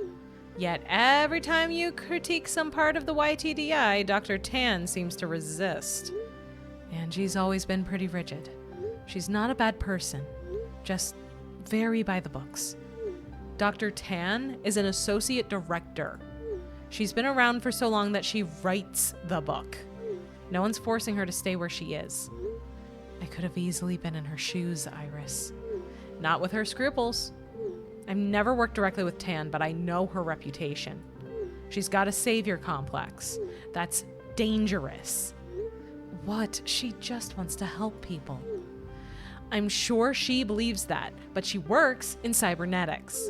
And when you're holding a hammer, everything looks like a nail. You haven't seen her with the trainees. Every time we pass a group of them, she smiles and waves, asks how they're doing. And they give her the biggest, sweetest smiles back. They don't do that to any of the other researchers. Daedra. She's my friend, Iris. You're one of the brightest people I know. Maybe the best of your generation. So why are you looking away from the truth? You've seen the lab script, the classrooms, the panopticon. You don't owe Tan your trust. Or anyone at STOP, for that matter. They've given their stamp of approval for all of this, and it smells rotten. Also, the fact that they're calling it a panopticon, we remember the panopticon puzzle where when we failed it, Caution said, well, now I have to bust the kids out myself, right? You guys remember that, right? Was that connected to a real one of these centers or a fake one? How do we know? Oh no. Tan is parasocial. I'm a little worried, yeah. Audiobooks only if I can find them in print. Like I got a copy of Coraline narrated by the author that I don't know if Audible sells anymore. That is pretty cool. That is very cool. We can heal that rot. If you say so. I just want to have faith in the colleagues and friends I've worked with for years. We've made the world the safest it's been in decades, so I'm positive that things will get better. Angie included. Even a genius can't change the mind of someone who's not listening. That's why the case study needs to go on. I will make them all listen. Right. Anything else you wanted to discuss? You know that trainee I chose to work with for my case study? CO458? I brought him a grape-scented sticker the other day. He loved it. Well, then I take back what I said. Sounds like it's all rosy over there. I remember the Panopticon puzzle vividly. Yeah. I think rather it's based on how Caution was saved. Maybe. That would also make sense. June 13th, 2070X. So this is the next day. Asshole Iris says what? No, I think Iris is making a very good point, though. I feel like she's making a very, very clear point that, look, just because this one kid is happy that you're talking to him does not make this a good place. 5 nights at STOP, yes. Can you make it all 5 nights without burning this place to the ground? From the bridge, I gaze below at the courtyard. As the sun begins to set, its beams softly tint the YTDI's walls and floors a pale orange. It's comforting. Even the black of the pillar in the center of the room looks warmer than usual. I see Iris's perspective on the issue, and I can't help but agree with her on it. No, I agree. That's me. Yeah.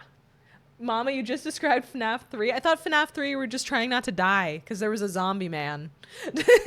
There was a bunny suit zombie man trying to kill you.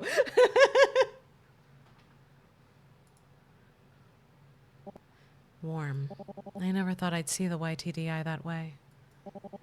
As to not be spoiled for yesterday's stream, I'm going to head out and watch the recap and then watch the recap for this tomorrow. Have a good night. Have a great night, Wolf. Thank you so much for stopping by, and I hope you have fun with the VODs. And thank you for the chibi. Oh, thank you very much for the chibi. Now I am small like the children. They will trust me. The man behind the slaughter, but zombie rabbit. Yeah. The crazy thing, Quaver, is that the phrase zombie man in a rabbit suit trying to kill you actually describes two completely different characters from two completely different series, or I guess media sources. I don't know. The other one isn't a series. That doesn't sound good. No, it does not. No, it does not. Here, let me double check.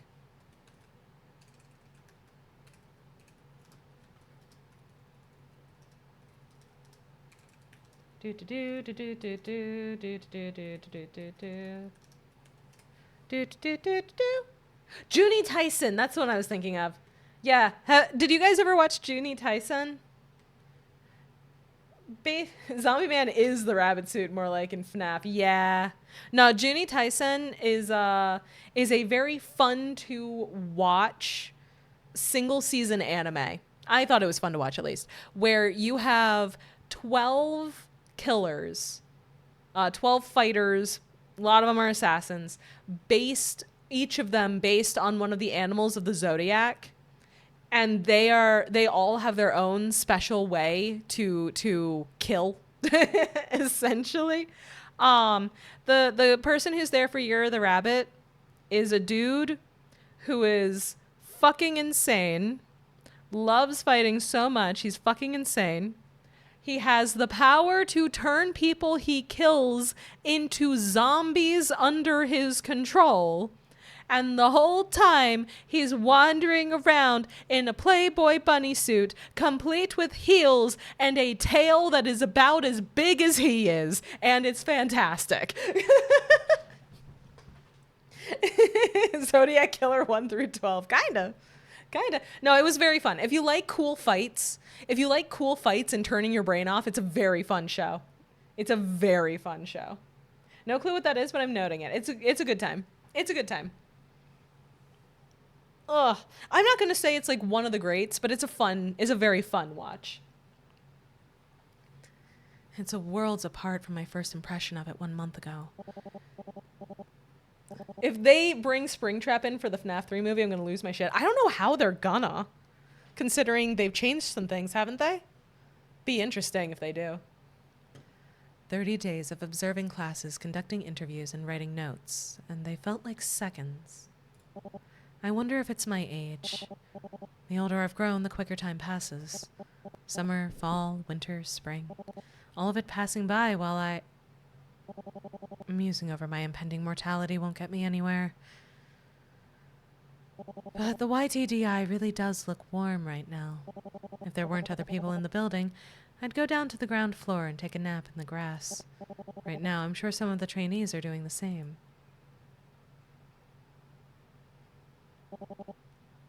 Children shouldn't have cybernetics. What? For the thing about the guy, in the FNAF movie, it's depicted as he's crushed and torn apart by the suit. But in the games and the canon books, the needle is actually comprised of needle-like springs that are tightly woven from a chassis for the wearer. And if they jump, every single needle stabs instantly into every orifice, limb, and body part. Oh! Uh-oh. That sounds bad, actually. Matthew Illard still got spring locked, though. True. That is true. He did. That is true. He did. Or lab script diets. The YTDI is an affront to my research. Any sane person would agree with me. It's why I'm doing everything I can to shut it down behind the backs of the people who run this program. But I can't object to giving children, unwanted children, a home. An education, a guaranteed future. They don't have to hunt for scraps or wake up each morning and search for shelter over their heads. As long as they stay here, the YTDI... Once again, Angie's voice cuts my thoughts short. Did I interrupt something? You're looking pretty contemplative. No, it's nothing. Could have fooled me. Am I that easy to read, Angie? Far from it. I've needed a lot of practice. Guess you had plenty of opportunities to do so. So, what can I do for you? Oh, it's nothing work-related. Not like I have trainee info to give you anyways. I just wanted a chance to catch up. You've been here for, what, a month now?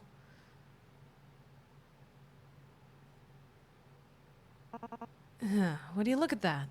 1 month exactly. Lucky guess. You want to take a stroll. They say walking and talking gets the blood flowing. Talking gets the blood flowing. More than standing here staring at nothing. Come on. We've got a lot to catch up on, don't we? It's also why in the games the characters have raspy, struggled breath because they can't breathe in the first place. Ooh, oh boy. Oh no. Fun fact we have given by the creator Scott Cawthon. An idea of what it sounds like for you to be spring-locked, and it's an instant squelch of flesh and bone, air leaves your throat and bubbles, and you can only let out a millisecond of a scream. Holy fuck. Holy fuck. My god. I like elimination anime. There was a season 2 of one recently called Ishura. I need to watch, oh shoot, what's it called? What's it called? Hang on. What's it called? Fuck. Shibo Yugi, playing death games to put food on the table. I need to watch that still. It sounds really good and very much my speed. Sounds very much my thing. Did I mention you're instantly paralyzed? Oh, fuck. That's scary. Oh, God. My friends watch that. Is it good? Is it good, Solar? Is it a goodie? Is it a good time? Or is it a bad time, but in a good way?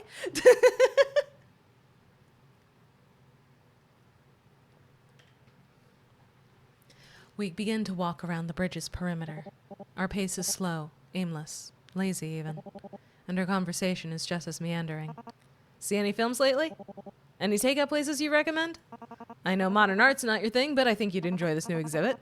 And if you don't, you can pick where we have dinner next time. As we chat, my whole body relaxes. I keep changing how I'm doing Angie's voice. I need to stop doing that. It was like this in the beginning, waiting outside of Stop's headquarters, excited to take Angie out for our pre-weekend burgers and milkshakes. We were young, and the world didn't make sense, but our work always did. Hey, D. D?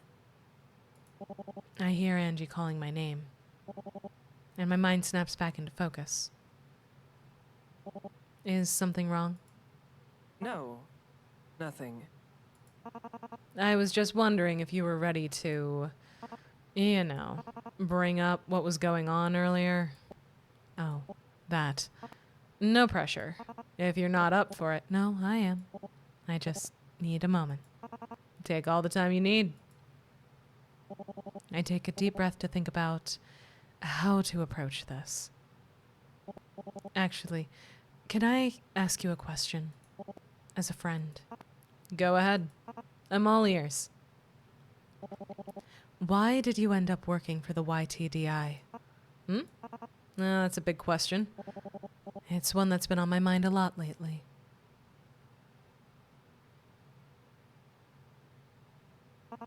You saw the classified file, yeah? Pardon me? The one with the summary documents and the how do you know about that? A disgruntled employee blew up at us a few months back. Swiped a bunch of files taken out of context and tried to shop them out to anyone who would listen.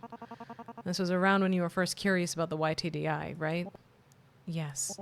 People asked me if I knew about it. Of course, at the time I didn't have the full picture. You know those animal rights groups. The ones with the ridiculous PR teams. They demonize undergrads for dissecting rats. Blast the web with oversaturated, gory photos, sensationalized blog posts, social media campaigns. The works. Cherry pick their information to make normal scientists look vile and make themselves look heroic. But those lab researchers care for those animals like they were their own pets. There's piles of paperwork, elaborate onboarding procedures, frequent inspections on their welfare. Even on a practical level, they discourage their suffering. There aren't any rats at this facility, Angie. Of course not. Just wanted to make an analogy. You know, people exaggerating things and all that. Okay. Then I apologize for... No. I'm glad you pointed it out. I don't want you to take anything I said the wrong way. You were gonna tell me about why you joined the YTDI.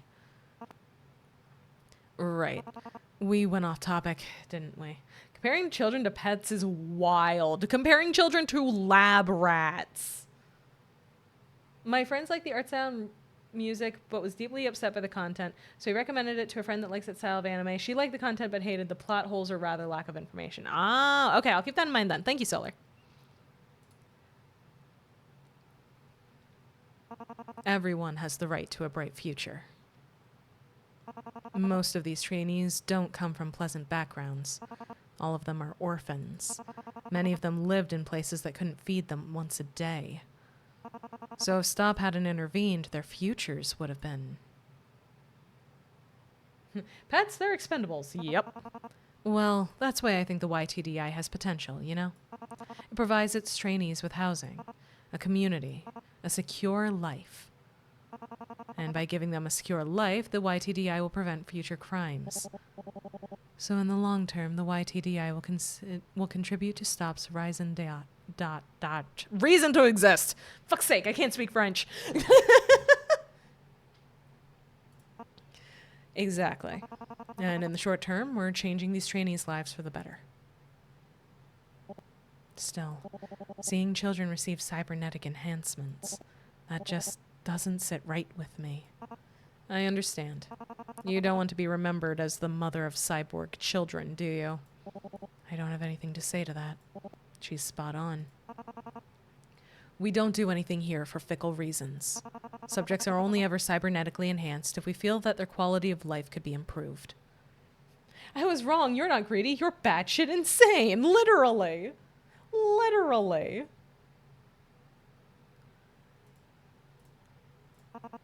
That file you saw, all those photos, every one of those children were physically disabled. But I saw there was a blonde girl with her eye. Trainee 02145, I remember. Anophthalmia. Her poor vision caused her to struggle in class, so we gave her a new eye. Now her essays are on par with some of the top students in her squadron. I see. So wait, so instead of getting this poor girl glasses, which you yourself are wearing, you replaced her eye? Okay. All right. Some of the trainees came here with congenital defects, others with injuries from horrible accidents. We've only ever used cybernetics to level the playing field between them and their abled squad mates. Okay, I'm gonna look up what that anophthalmia thing is. Let's see. Anophthalmia. Oh, wait, it's a birth defect where one or both eyes are missing. Oh, okay. So she basically only had one eye. Okay, never mind. Giving glasses will not fix that. Providing glasses will not fix that. The kid had only one eye from birth, so they put a cybernetic one in. I'm hearing the argument. She isn't blind, she isn't able to see. Yeah. So I'm hearing the argument that Angie is making, but I'm still really concerned because we know where this ends up. Yes, we're starting with the noble goal of we are improving these children's lives, but based on what happens to Caution, we know where this winds up. There's a more humane way. One would assume, yeah. My shoulders feel lighter. My brow unfurrows. I'm relieved to hear that. And I'm relieved to know that my legacy hasn't been completely tarnished.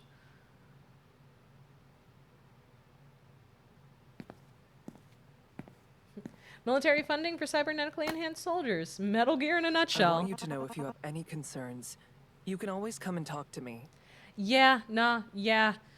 Solar, I don't know if you were there when they said it, but in the first game, it was stated that eventually they went from, oh yeah, we're just helping these kids, to we are making super soldier children to farm out to donors. So, we are in fact Metal Gearing this shit. Or just vent, if it's after hours. Almost feels like old times. Yeah, we're practically kids again. Hey, want to come to the arts and crafts room? Oh, wait, isn't it for trainees? So? Most of them are in their rooms right now. Even if that's true, you know I'm not gonna— Aw, D. I'm not expecting the next cloud gate or anything. It's just to decompress. Fine, I'll come. Yes! But in return, I get to pick the restaurant for dinner. Oh, so we're eating out again? Just like old times. Just like old times indeed. We're just kids, says the woman helping to experiment on kids. Yeah.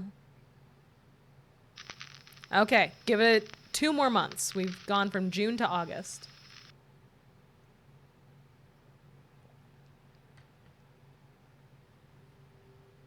Ooh, coffee ring. Mm-hmm. Okay, she has a little keychain or a little phone charm of a of a megaphone. That's so funny. All right, let's read the notes. I think we're gonna do notes. Honestly, the same order as last time I think works. Notes for the official, diary for the unofficial, then the recording, and then discussing it with the ex-colleague. I thought it was a bell. Nah, in the first game there was a shelf full of megaphones, and it was pointed out like that's a weird thing to collect, but all right, fine, I suppose. You're not dumb. I only know it because of the previous game. Case study report, August 4th, 2070X. Regular conversations with CO458 have continued. Contrary to what I witnessed while observing his classroom, CO458 has been inquisitive and willing to cooperate with my study in our one-on-one interactions. It is my firm belief that CO458's intelligence is not below the norm. Rather, the teaching methods used by the YTDI are insufficient to engage him.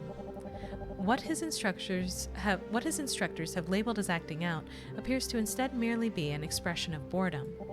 Considering the number of children in the YTDI has under its roof, I do not believe that CO458 is the only trainee having difficulty with their assignments. I have noted that his squad's instructors are rarely encourage creative solutions to exercises, and instead prefer completion of tasks to a set rubric. Standards-based teaching methods often produce results that look good on a spreadsheet, but they rarely result in significant information retention or well-developed critical thinking skills. On top of this, children with learning disorders are often left behind. What worries me is that CO458's antics often result in his entire class being punished for his actions. The intent behind this measure is to emphasize that the squad is a unit. A failure on one member's part reflects on them all. Perhaps this is successful in other squads, but in CO458's case, all they seem to have managed to do is other him from his peers. Dr. Daedra Destrange. Sounds a lot like the modern education system. Yep. Yep. Mm-hmm. This is why human experimentation is so tightly regulated, and some of the biggest advancements come from studies done illegally or immorally. Yep. Mm-hmm. I guess basic fucking teaching, adapting lessons to the student. Yeah, but that's not what they're trying to do. August 12th, 2070X. I wasn't prepared for the number of trainees who were happy to be at the YTDI. The number of trainees who were overjoyed just because they had clean clothes and sheets. And money doesn't necessarily buy quality, but STOP really isn't cheaping out on their schooling and board. They're practically throwing money at this program, even if the staff sometimes treat the trainees carelessly. The trainees are given a rigorous curriculum of maths, literacy, physical education, and self-defense. But the instruction is cold. I'm not a teacher. But I know that I only learned to love science because a physics teacher told me I'd be a good fit for her club. If she hadn't shown me personal attention, where would I be now? No amount of punishment could have made me Dr. Destrange. Can't do that in a classroom of 30 students to one teacher, and super can't when you have a strict syllabus. That is also true. That is also true. It's a bit of both. Like, on the one hand, yeah, it would be difficult because you're seeing the number of chairs here. It would be difficult. But on the other hand, it's pretty obvious that he just needs a slightly different approach and then he's good. So, hard to say what the best course of action would be.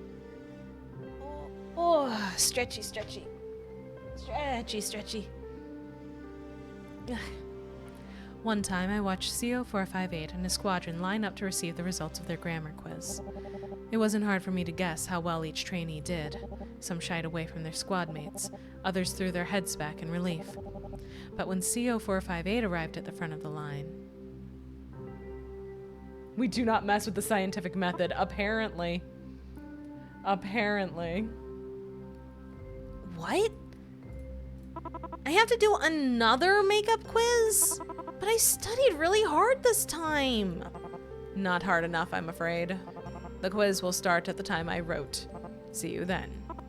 Oh, no, no. That's gonna get in the way of my crafting time. Why can't it be? There's no point throwing a tantrum. You're going to take the makeup quiz at the time I set, whether you like it or not. Now go. It's rude to hold up the rest of your squadron. Phew. Again.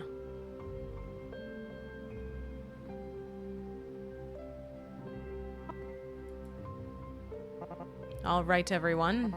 10-minute penalty. Line up against the whiteboard. Quietly. CO458. You'll be in the middle.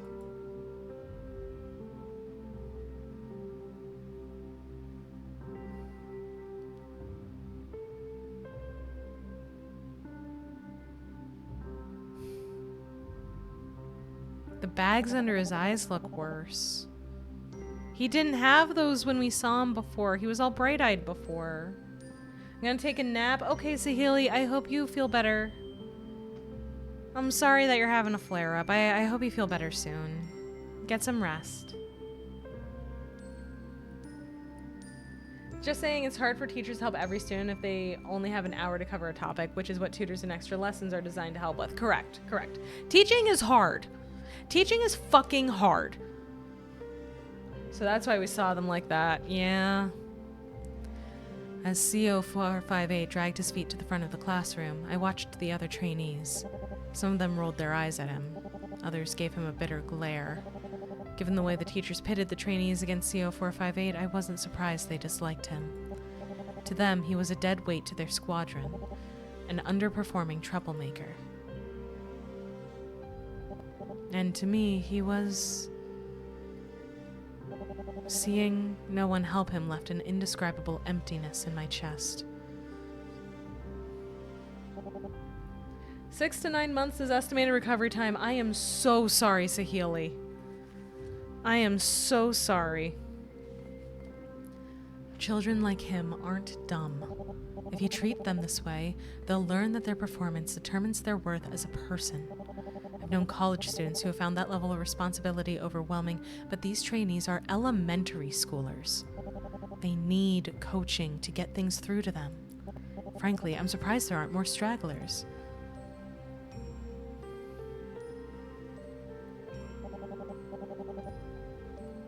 I acknowledge the YTDI is a new program, and STOP isn't an educational organization. Growing pains are par for the course. Angie's been listening to my criticisms. She's not stonewalling me, but she's defensive and practiced at it. She's always ready to fire off statistics in response. Half of the trainees were illiterate before they came here. Now 98% are performing above metrics. Meanwhile, when I ask about my own suggestions for the YTDI, she claims they're in the queue to be heard, that there's a long chain of command to go through. She is listening to me. Except when it comes to the use of cybernetics. Angie says they're helping disabled trainees, but she brushes off their side effects as easily as if it were discussing fringe theories in the classroom.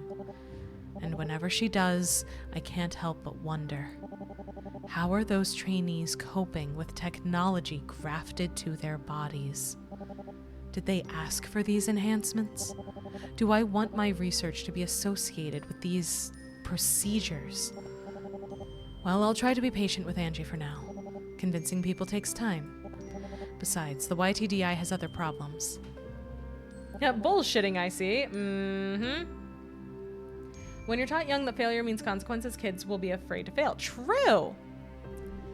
The trainees sleep in a panopticon. No matter where their rooms are, there'll be guards and cameras peering inside. The games, books, and shows they have access to are limited in their themes. And I've seen more than one trainee tense up whenever I pass by their dorm's window. I'm sure the staff are miserable too. The guards eat their meals while they are on duty. The teachers' curriculums are stringent. And it's a wonder the researchers can see their screens when they're blatantly ignoring what's in front of them. If STOP wants its own boarding school division or JROTC program, more power to them. But I wish the YTDI wouldn't be so cavalier with cybernetics, overbearing with security measures, draconian with education. I don't know. The more I think about it, the less I want to write. I hope Angie was right about my suggestions being in the queue. I have this dreadful feeling the change can't come soon enough. D. If I lost my arm, I'd totally go through with a cybernetic implant, but also that leaves the spectrum of will I become an experiment and not of a hot lady. Well, I mean, a lot of the side effects listed on the list that we saw when we were in the base, it was stuff like mental illness and like seizures and just really bad shit. So, I don't know.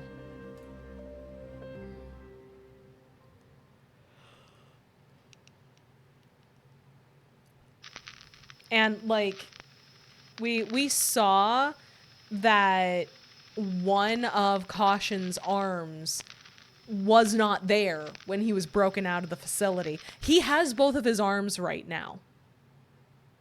So why did he have to lose his arm? Oh, why did it get taken the off? camera wasn't on. You know?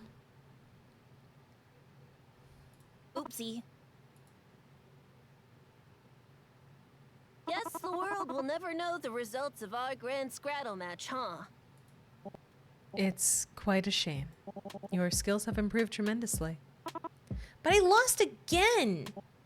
Well, I was a Scrattle champion.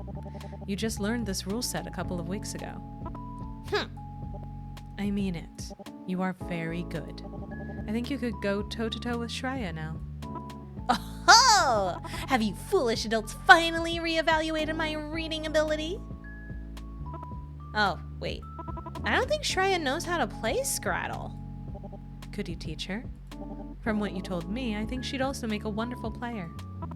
Maybe.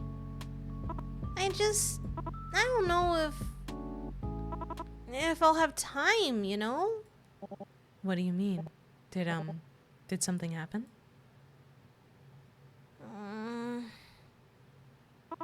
Can I tell you a secret? Okay. So, my teacher asked me to stay behind in class. I thought he had spotted me drawing again, but he told me I didn't have to study anymore because one of the researchers had talked to him. That's strange. What did they tell him? Well, they said I'm gonna go through my first processing. Processing. What is that? I don't know. None of us know.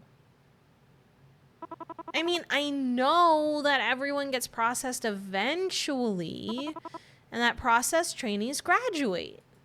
And that when you graduate, you leave the initiative.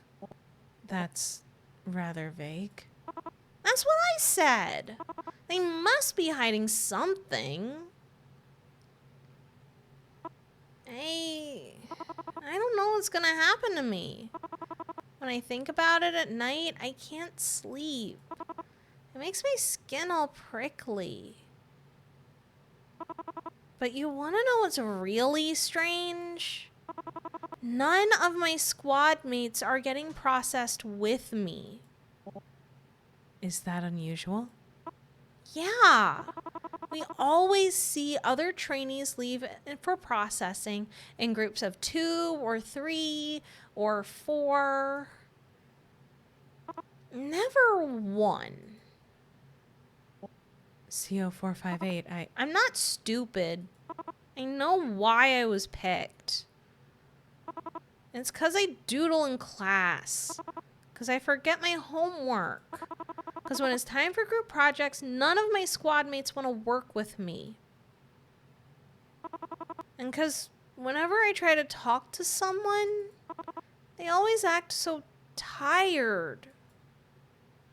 And like, again, these eye bags. This poor baby, he's being run ragged. Dread is coming back. Yeah. What is Scrattle? It's a off-brand Scrabble. It's like WickDonald's. It's like WickDonald's because Scrabble, the board game name, is a trademark. Oh, I see. Yeah. My squad, the other trainees, even my teachers. I know they want me processed. I sense it, even when they don't speak to me. Because they all hate me. I don't think that's true. Shreya doesn't hate you. She's in a different squad. She doesn't have to be around me when we do class. If she was always getting punished because of me... Well, I like you too. How about that? You're just saying that because of your case study thing.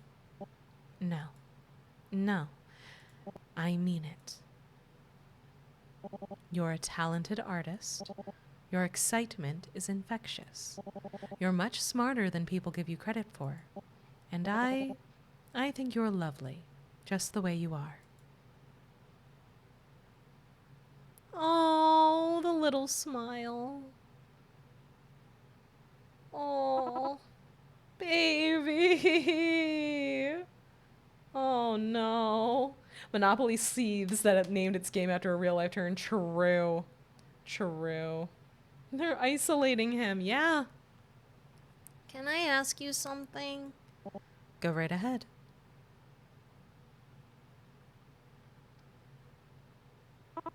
Could you visit me as soon as my first processing is over? Of course. I mean, my case study requires it. Pinky swear? Pinky swear. And if you break your promise? You can, break my finger? Huh? Really? No, that's not how it... please don't. But I will come back for you, no matter what. Hitting a bit too close to home here. Yeah, Sam. Promise. Oh. Uh-oh. Alright. Pinky Promise just got metal, yeah. Deirdre, did you censor anything from your talks with Tan? From what I can read, she's far from honest. Angie isn't some zealot. She's a brilliant scientist and a dear friend. I just need a little more time to get her on my side. It's been 3 months. When I said she was rigid, I wasn't kidding. But you know, talking to her made me think. If we rebuild the YTDI from the inside out, it could be a net positive for children everywhere. 4 months ago, you were afraid the YTDI would leave you with a foul legacy. That your research on cybernetic sync rates would make you the mother of cyborg children. Now you want to rebuild the YTDI? If they got rid of the cybernetics, I'm confident that STOP could turn the YTDI into a competent institution. Competent institutions don't feed kids lab script. I'm not going to burn everything down for a better future. It's not incompatible with what you want, Iris. Think, Daedra. STOP is a security organization, not a charity. They offer peace of mind for sale. They do anything to keep world leaders lining their pockets. Why else would they be enhancing children except for their own benefit? They only give cybernetics to physically disabled trainees. I doubt those trainees asked for them. This argument is unproductive, Iris. Look, let's say the YTDI was shut down tomorrow, like you clearly want it to be. Where would all of the trainees go? Who else would have the resources and the will to take them all in? STOP didn't make the YTDI with kind intentions. I can tell you that much. Don't be so conspiratorial. Don't be so blind. Your research built the foundations for this program. I know. Then speak up. Hi, Shino. This feels a lot like my school years, TBH. We moved around a lot, so I never made any lasting friends, and the teachers were right there along the students and making fun with me. Making fun of me. That is fucked up. That is bad, and I don't like that you went through that. I'm very sorry to hear that, Shino. Oh, we have more stuff this time. Okay. Well, what's the CD? The CD is something new. What's the something new? Okay, we're gonna have an interview with Shreya.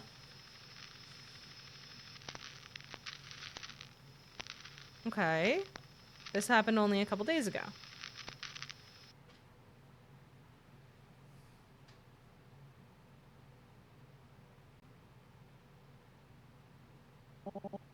Thank you for speaking with me. I'm sorry, by the way, about how sudden all of this is. It's okay. I can always do my homework tomorrow morning. Though I might not finish before class starts. Your teachers already know about your interview today. They agreed to give you an extension. I didn't know they gave extensions. They've never given them before? No. In my squad, we're supposed to move at the same pace as each other. Like a flock of... Birds, right? Mm-hmm.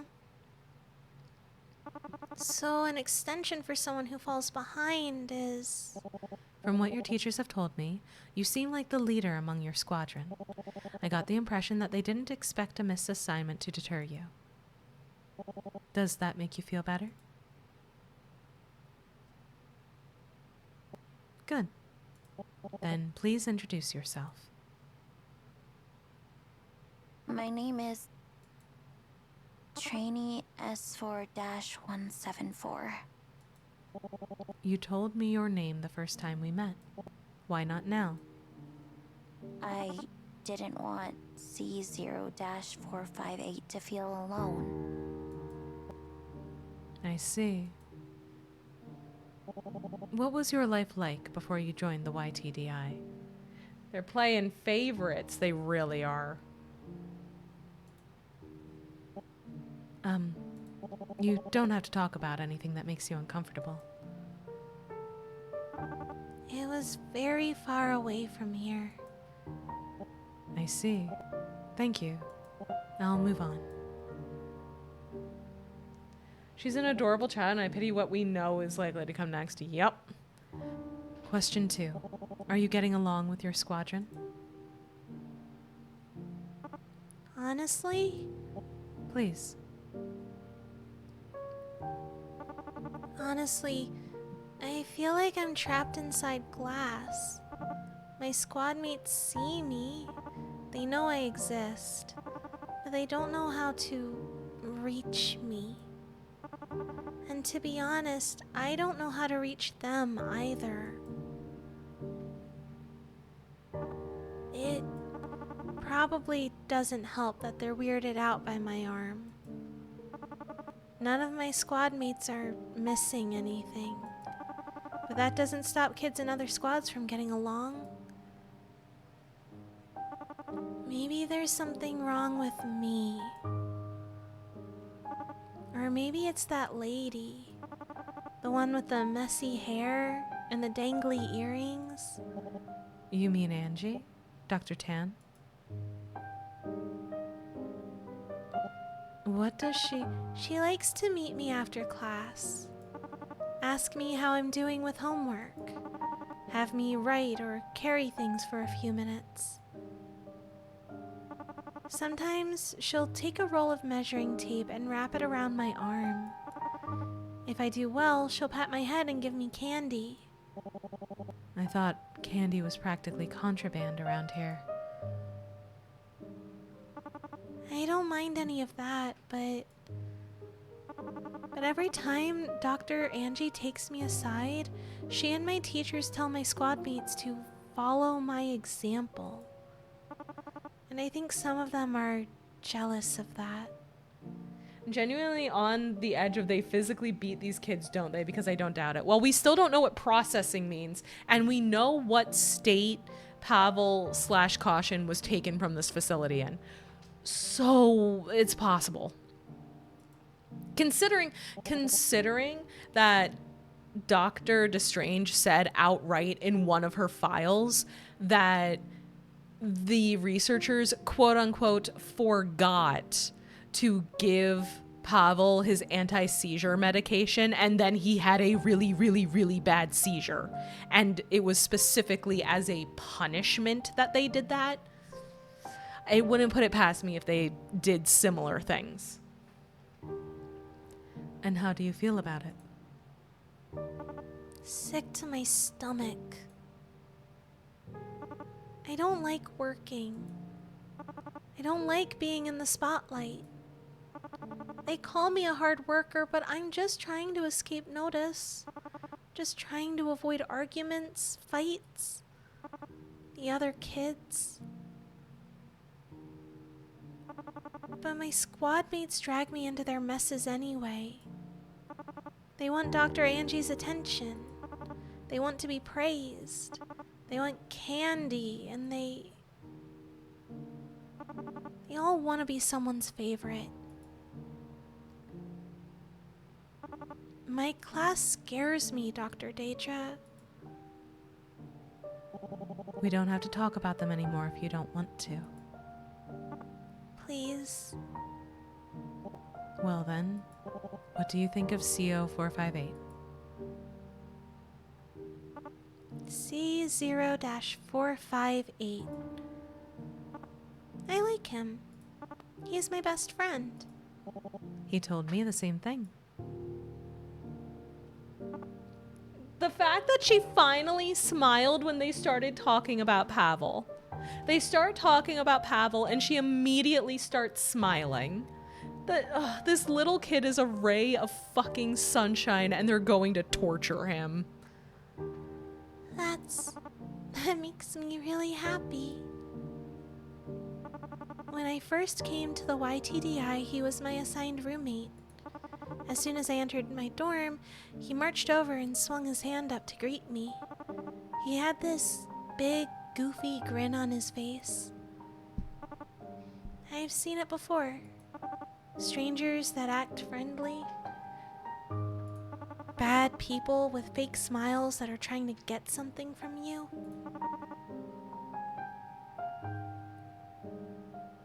Excuse me, I had to get some water. And I didn't know what he wanted from me.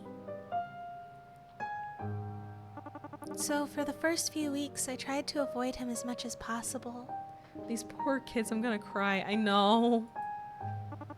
Finding a quiet corner in the library. Hiding in a bush in the middle of the courtyard. I thought he'd get tired of it after a couple of days. But somehow, he'd always find me anyway. Excuse me. Oh boy. One day, I couldn't stand it anymore. So I just asked him, "Why do you keep bugging me?" And you know what he told me? What'd he tell you? "You look lonely." God damn it. God damn it. Fuck. He's such a good kid. I want to be your friend. He wasn't hiding anything. He didn't want anything from me. Somehow, I could just tell he was sincere. And that's how you two became close?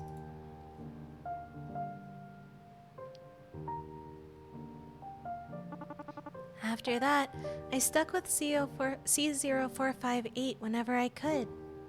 They're gonna fucking ruin this kid, I know. Playing games with him, writing stories together. Sometimes we'd just sit in silence and read books from the library. I owe a lot to C0-458. Because of him, my dorm's the one place I don't feel like I'm walking on eggshells. But Oh, she looks scared. She looks scared. Is something wrong? The camera?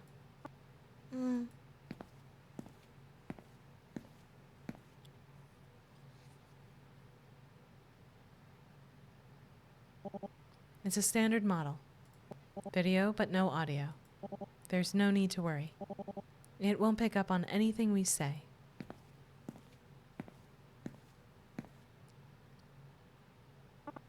Really? But in class, we're told they have microphones. Some of them do, technically, but the mic's limited in range, so it'll only record poor quality sound. And since fixing poor sound is expensive and time-consuming, stop usually keeps the mics off. I see. Did you want to continue?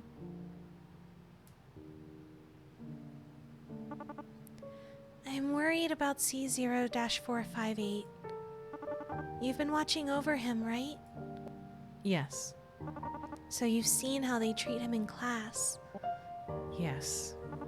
If you stay a bad student, you'll get a nasty punishment. One that'll change your life forever. That's what everyone whispers. When I first heard the rumor, I was terrified. I didn't want C0-458 to... Not ever after everything he did for me. So, I tried helping him after school. I taught him how to concentrate in boring classes, or fake it. We read through textbooks together. I even wrote him sheets of study notes. But no matter how hard he tried to get better, he kept getting picked on. Even though he was improving, they kept singling him out and then he told me he was getting processed. Do you know what that means? No. But after he said it, he didn't want to look at me anymore. They took him away last week. Oh, no. Without him, everything's so quiet. He's not flipping through comic books, or scribbling on his desk, or rummaging through my box of hairbands. She's Am crying. I a bad friend for thinking he's being punished right now? Oh, baby girl. Oh, honey, no. It doesn't make you a bad friend to be worried that something bad is happening to him. Of course it doesn't. I wish I knew what to say. Aren't you a doctor? Don't you know what's happening to him? I'm sorry. I'm as much in the dark as you are. But knowing C0-458, I'm sure he'll be okay. He's a strong boy. You think so? I know so. He is the center of my case study, after all. I hope you're right. I think I'll conclude our interview here. You look tired. Do I? Honestly, you look like you're about to fall asleep. Yeah, because she has the dark circles under her eyes, too. Maybe. Would a parting gift help cheer you up? I have a pack of scented stickers. Here, choose whichever one you want. Thank you, but I'll be alright. You really don't want one? I thought they were cool. Don't worry about me. Dr. Angie has me covered. Yeah, she doesn't want it to look like she's getting more special treatment. Save them for Pavel. Poor girl.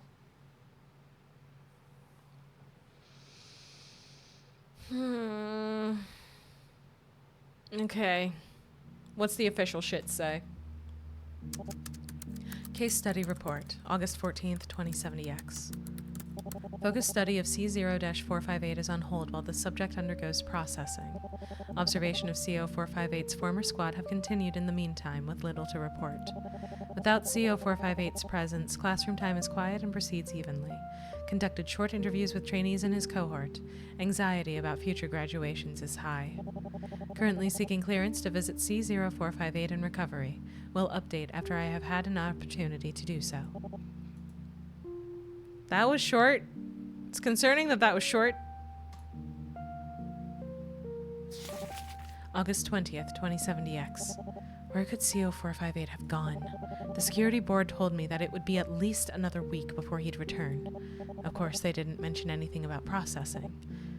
Processing. It sounds scientific, but it could mean practically anything. And if it happens to involve cybernetics... No, there's only so much they can do before puberty. It should be minor. Maybe even... Why am I still trying to rationalize this? I've deferred to stop and all of its excuses despite having the proof right in front of me. They want to use my research to modify children. Why? I don't know, and frankly it doesn't matter. If the YTDI really was serving the greater good, why have Angie and her co-workers acted so evasive? So secretive? I can't afford to be humble or gracious or cowardly anymore. I know more about cybernetics than every other researcher in their department put together. And yet, I allowed myself to be cowed. I acted respectably. I never caused a scene, because I cared so much more about appeasing Stop than doing the right thing. I can't look away anymore, so they shouldn't be able to either. I'll finish my reports. Thrust it in their faces, make them see what they've wrought. I'll be diplomatic, even if it means biting my tongue. And I'll write this. All cybernetics have limitations. If CO458 is being modified, the most they could do is enhance his optic nerves. Still invasive and perverse, but once he's endured the anesthesia and intense PT regimens, it ultimately won't affect his daily life. They wouldn't risk harming a valuable young subject with anything more extreme. I don't know if I agree. I think they're probably doing really fucked up shit. Hopefully the worst will soon be over. CO458 is still alive. Once he's gone through processing, I'll make every effort to place him in an environment better suited for a child his age. But first, I need to think of an appropriate recovery gift. Something I can fit in my lab coat pockets. Alright. Oh, we actually don't have the computer. Okay. Okay, I thought we had the computer as well, but we just have the phone now. Okay. I disagree, Daedra. I really disagree. Yeah, me too. He's in processing. I won't get to see him for at least another week. I thought there'd be more time.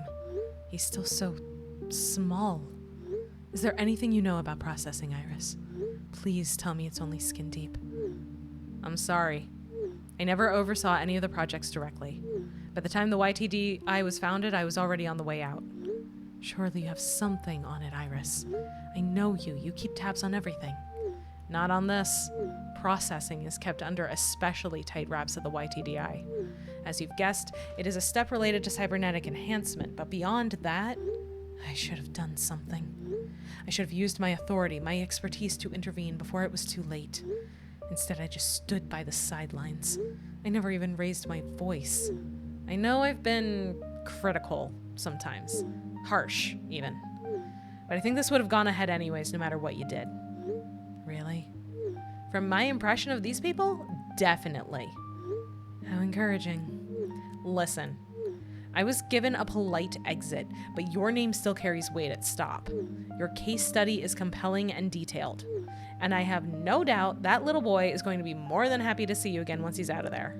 You just need to save your strength for the right time.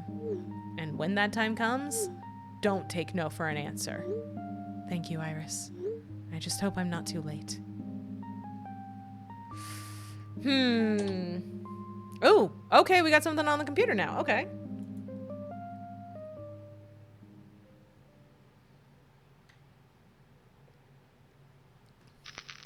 Interview with Pavel. August 29th. Oh boy. This will be after. Because on the 20th, she was talking about him going to processing. So this is after he was sent to processing. He still has the glasses.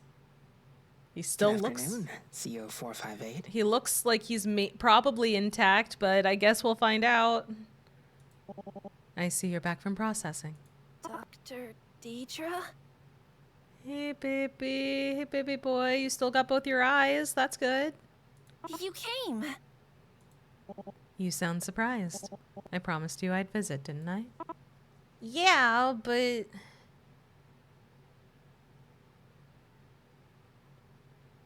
It's been a really long week. Okay, he still has both his arms. That's also good. I kind of wondered if you'd forgotten. Never. What's this on the floor? Oh, it's just a puzzle piece. Shreya was working on finishing it while I was gone. But when I was wheeled back in, it got trampled on.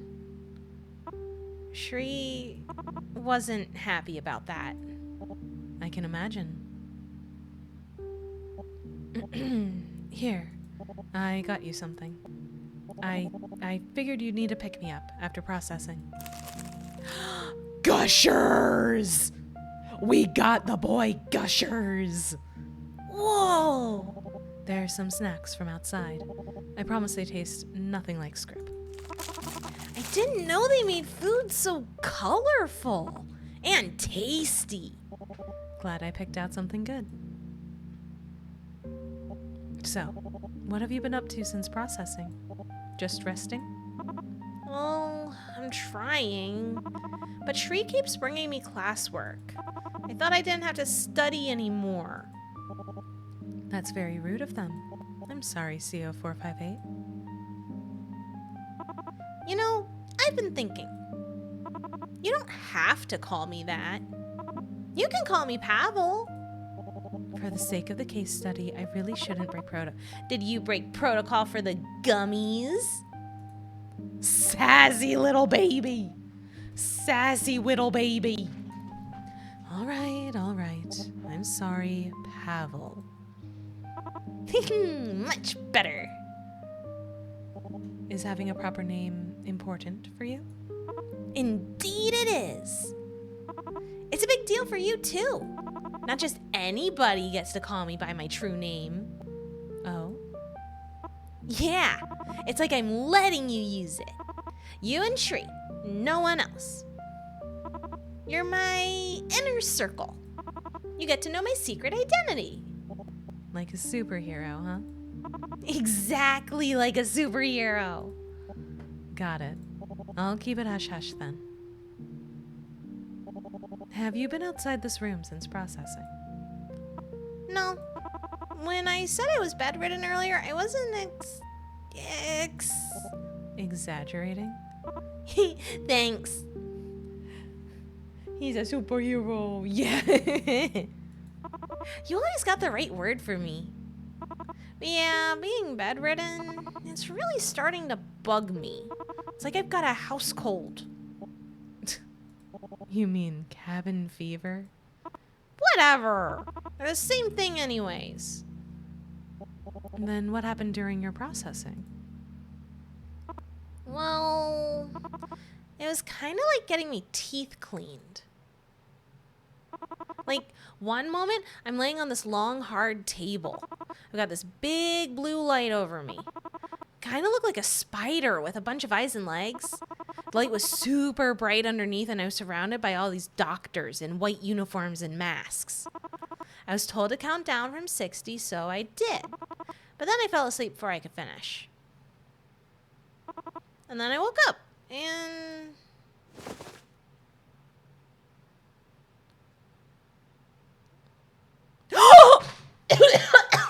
Oh my god. Oh my god.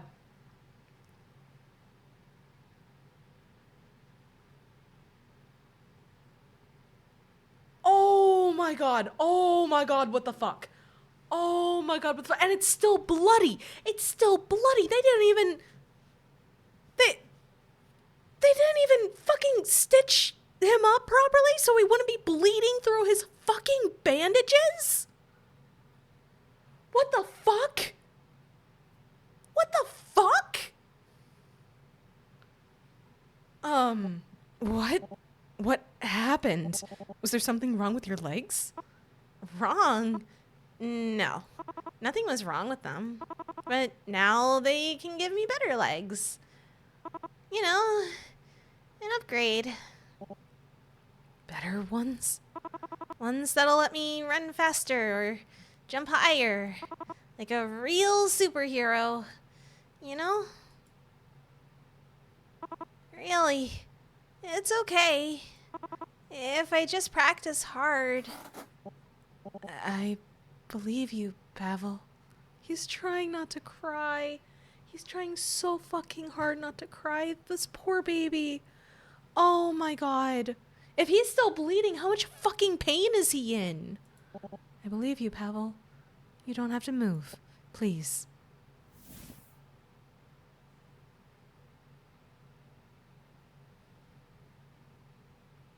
What the fuck? No wonder the blanket is weirdly shaped where his legs should be. I just thought that was an artistic choice. You're very brave. Do you know that, Pavel? Of course I'm brave. Brave like a hero. Here, hide these under your pillow. Make them count. I'll be back in a week. Promise. See? See you again, Dr. Deidre. Oh. Yep, there's the gut punch. I didn't even notice the blanket. I saw it, but I was literally like, okay, that's just an art thing. Oh, no. Oh, my God. Oh, my God. This is so fucking fucked up. What the fuck? He was fine, and they just chopped his fucking legs off for no reason. And this is an elementary schooler. That's like 10 at the absolute oldest. What the fuck? I can't be a part of this. No one should be a part of this. It's not enough to leave. The fact that anything like this could happen in a modern facility. Maybe it was always naive to think that one case study could fix stop. Not even like surgically removing it. They raw amputated him. Yeah! And they very clearly didn't like do any proper follow-up procedure to make sure he isn't actively bleeding through his bandages. You say that, Maya, but would you cut your hand off for the hand of Vecna? No. No, I would not. But if so, what then? What now? Just burn the whole place to the ground. Fuck this shit. These kids are better off literally anywhere else.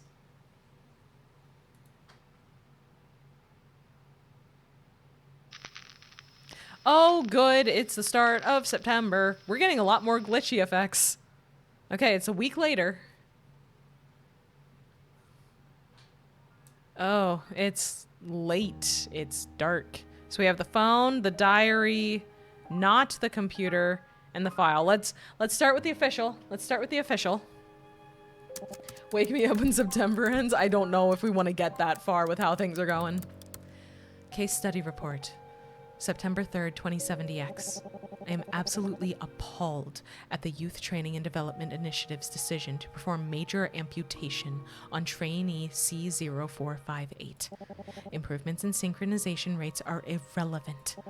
This technology was only ever intended for use in adults, save for rare exceptions.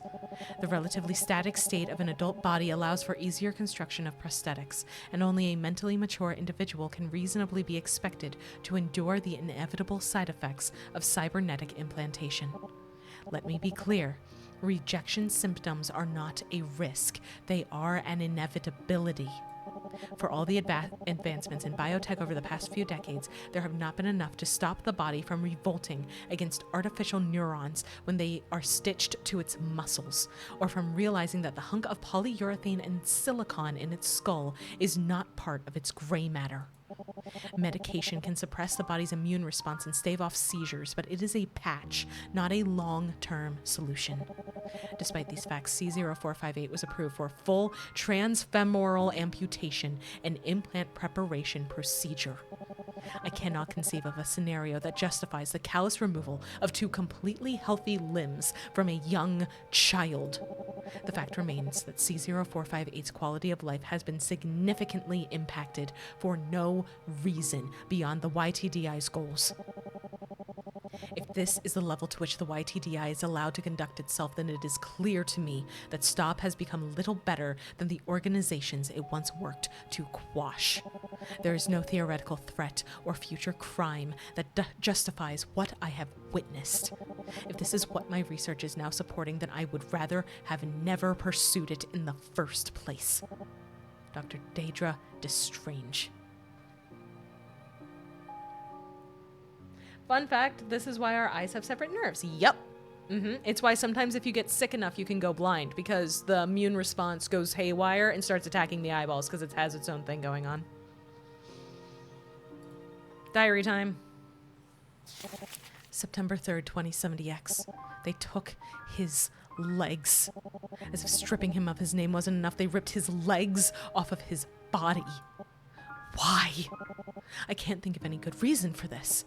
Pavel, sunlight that he is, said that they planned to give him better ones. He even tried to prove it in spite of the pain. And the worst part is, it's not over. He hasn't graduated yet. The last time I tried to visit him, he'd been taken back in for further processing. I had to find out from Shreya, of all people. The guards barely seemed to care. Asking about his absence was like asking about the garbage being taken out a day earlier. Someone else did the work, so they didn't need to know. They said all of this while looking at me with that expression they always wore on duty. One of malaise, of superiority, of contempt. Funny how they press the kids to be smilingly obedient while the adults look like bored children. And he was trying to stop Daedra from worrying. Yeah! This poor little kid was like, oh no, it's okay. I can move them. I can still move them around. It's fine. I'm going to be a superhero. Don't be worried, as his face contorted in pain and his stumps bled. An elementary schooler. What the fuck? When I entered their room, I noticed a distinct coldness in the air. Shreya looked awful. Had she been eating properly? She seemed so frail. If she was taken to the operating table now, her chances of survival... I have to leave STOP. And the YTDI has to go with me. I don't want this, any of this, to be my legacy. As if. What's an academic supposed to do against an intragovernmental organization with unlimited resources and an ever-growing supply of cybernetic muscle? Maybe I can follow Iris's example. This case report will be my indictment of STOP. My voice should still carry enough importance to damn it on my way to the door. On my way out the door, rather. But if I try to make an impact with my exit instead of leaving quietly, what'll happen next? If I say anything about those cages the kids were kept in, the courts will bury me, and I'll have to hope that STOP doesn't single me out extrajudicially. And if they do, I'll have to kiss my future academic opportunities goodbye. But so what? They can't expect me to keep quiet after everything I've seen. That one conversation with Angie still makes my blood boil. We were observing a physical education class. The kids were told to run laps to the point of exhaustion. And knowing the YTDI, they probably were forced to run past that point for research purposes. Well, while the teachers were tending to them, Angie leaned over and whispered to me, "Look at how strong they're growing. Healthy and smart and tough as nails. Isn't that incredible?" Then she looked at the back ranks and soured. "There are still stragglers. Gotta iron out all the kinks eventually." After she said that, she turned back to me. "You know, if that squadron were enrolled in public school, some PSHE teacher would be coddling them by now. None of them would ever know how much they could achieve with just a little more pressure, with just one more push from someone who knows how much they can take."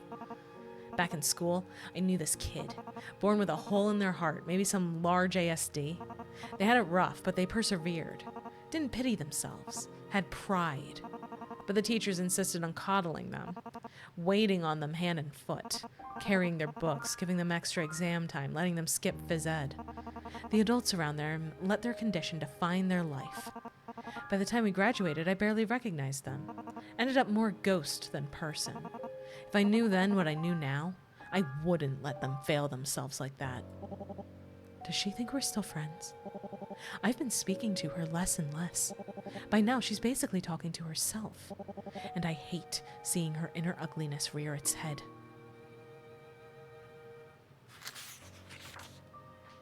As soon as Pavel's healthy enough to graduate, I'll make my move.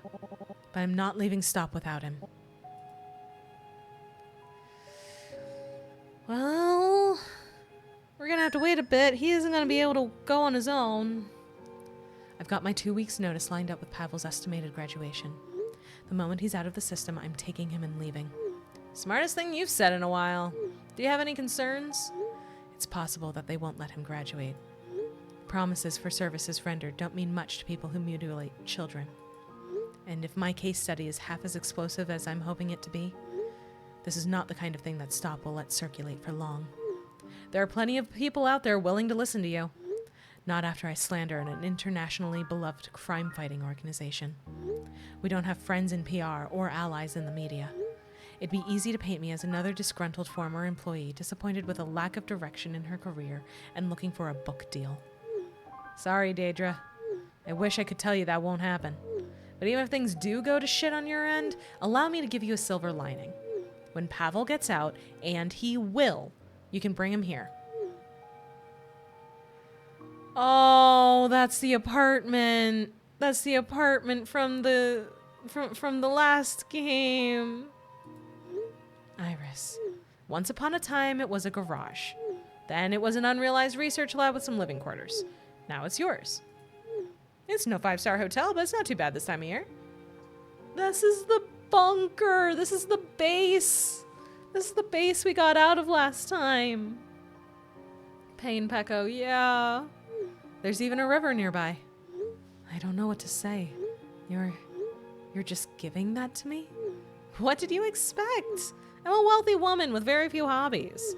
I would have ended up renting it out if I even remembered it was there. Much better for you two to get some use out of it. Thank you, Iris. I really mean it. I already owe you so much. Hey, the place isn't that big. I'll keep that in mind. You'd better. I don't want to hear any complaints about it being cramped down the line. Stay safe, Daedra. I'll try. Oh no, not the computer. Oh no, oh no, oh god. What happened to our baby? What happened to our sweet baby Pavel? Research Lab B&B would go so hard. It would. It's so what? Red question marks. We don't have a date. Oh, and the glitches are worse. The glitches are so much worse. September 9th, 2070X. Oh, no. Oh, God. Oh, we're running. We're running. Whoa, D.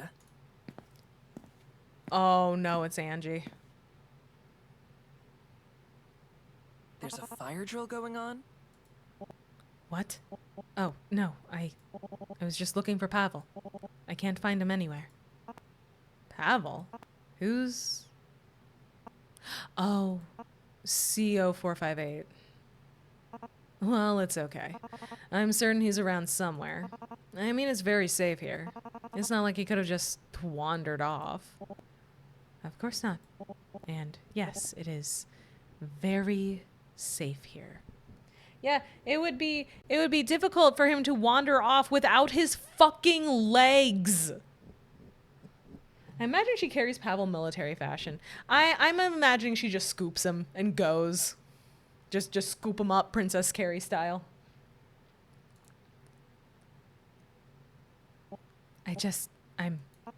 What? I'm not convinced that any of this is necessary. You're talking about processing, for starters. The post-op is never gonna look pretty. You know that. You've seen it thousands of times. On soldiers, volunteers, adults. You didn't see the places we pulled these kids out of. Filthy, overcrowded, underfunded. The facility's very clean and very well funded. That doesn't make it right. Whatever your justifications are, I'm not sure I appreciate your tone. We've been nothing but transparent with you from the beginning. We've given you complete access to our building, our resources, even our subjects. I had a fight for you, you know. Then why wasn't I notified about Pavel's processing? Maybe you weren't on the right mailing list. There's no conspiracies here, D. You, of all people, had to have known exactly what the initiative's goals are. Angie, look, I'm not in the mood to argue medical ethics with you in the goddamn hallway. CO458's in recovery. He's fine. What? How? This isn't some back alley surgeon for hire operation. Really? Because those bloody stumps lead me to believe otherwise. We know what we're doing. Do you? That's a threat. That's a fucking threat. That is a fucking threat. What the fuck? Kill her? How many kids have died here from complications and side effects? How bad is this? This is gonna be bad. This is gonna be really bad. This is gonna be so goddamn bad. Are you? Oh, God. Oh, God. Oh, God. Oh, God! Oh, no. Oh, no. Oh, no. Oh, no. I know what we're gonna see, and I don't want to see it. Your head. Your hair. Your eye. It's... Dr. Deidre? Oh, he sounds so weak.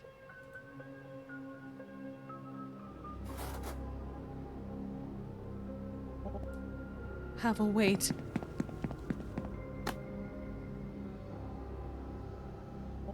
I've got you. Just stay right there.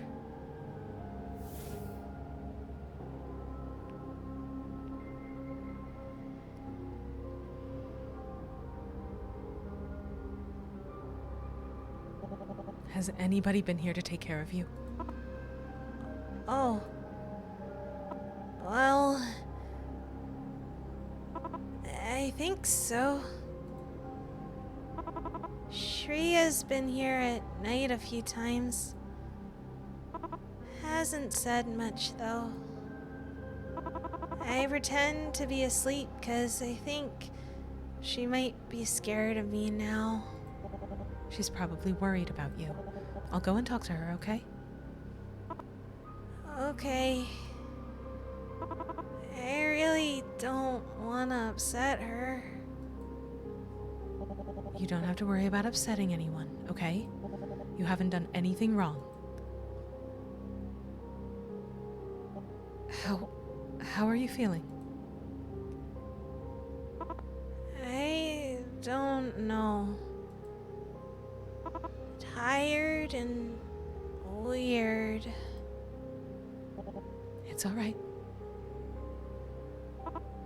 I'm scared. graduation is soon, and I'm scared. I don't know what's going to happen. What else they'll do to me. Just close your eyes for me, okay? Pavel? He's asleep.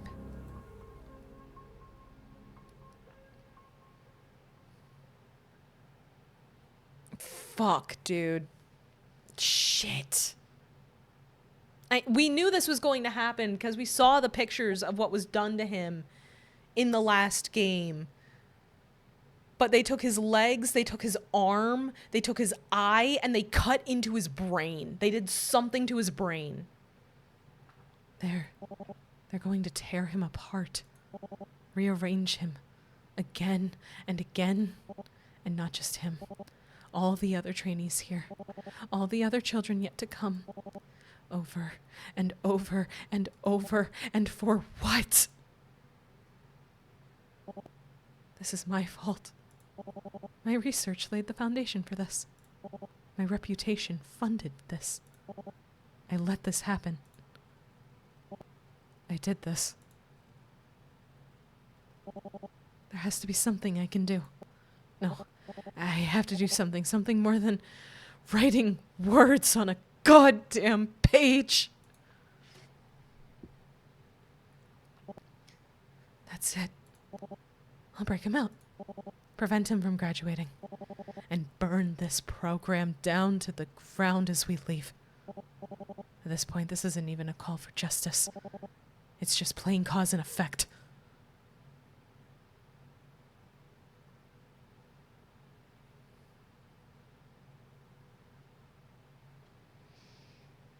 They're doing the Izuru experiment. Seems that way. September 16th. So it was the 7th. Now it's the 16th. So little more than a week later. Or it was the 9th? Oh, no, it was the 9th. So this is exactly 1 week later. Oh. Okay.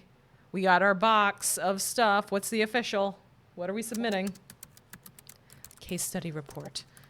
September 9th, 2070X. Met with CO458 today.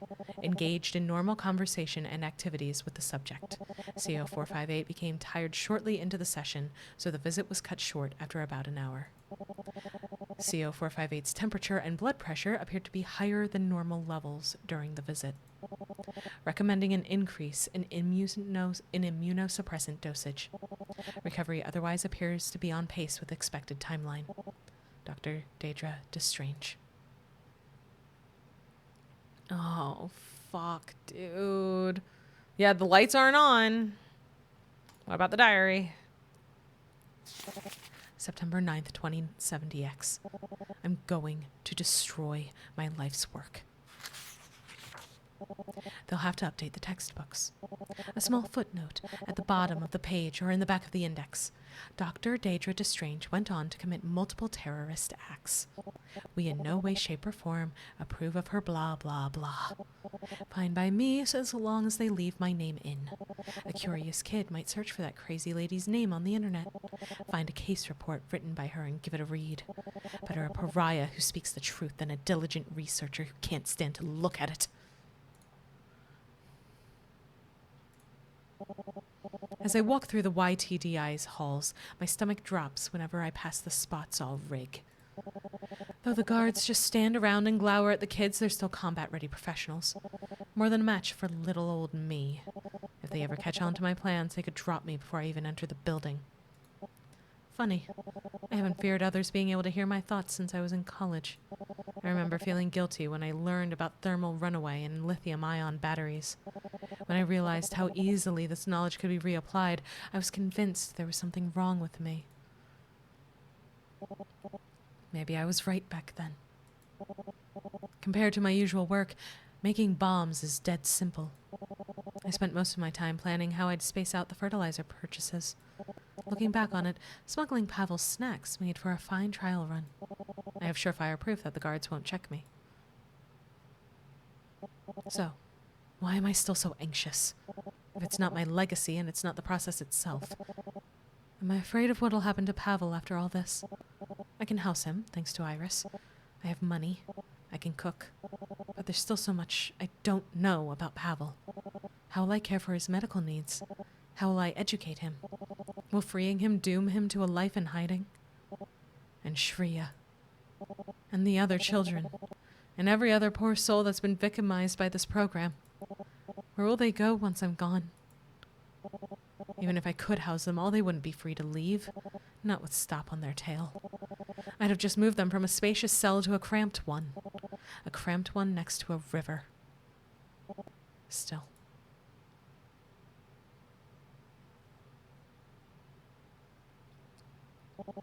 I'd never forgive myself if I left Pavel behind. My research led to him getting hurt. I won't let that happen again. I've done all the planning I can. For now, I think a eulogy to a life of service is in order.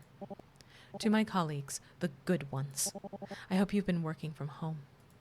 To the rest, you've got no right to complain about what comes next. And to Stop, this is war. Plant any more seeds and I'll salt the earth. D. All right, let's go. Do you think I'm doing the right thing? I'm not trying to hurt anybody. I just want to get Pavel out. Aren't you doing precisely that?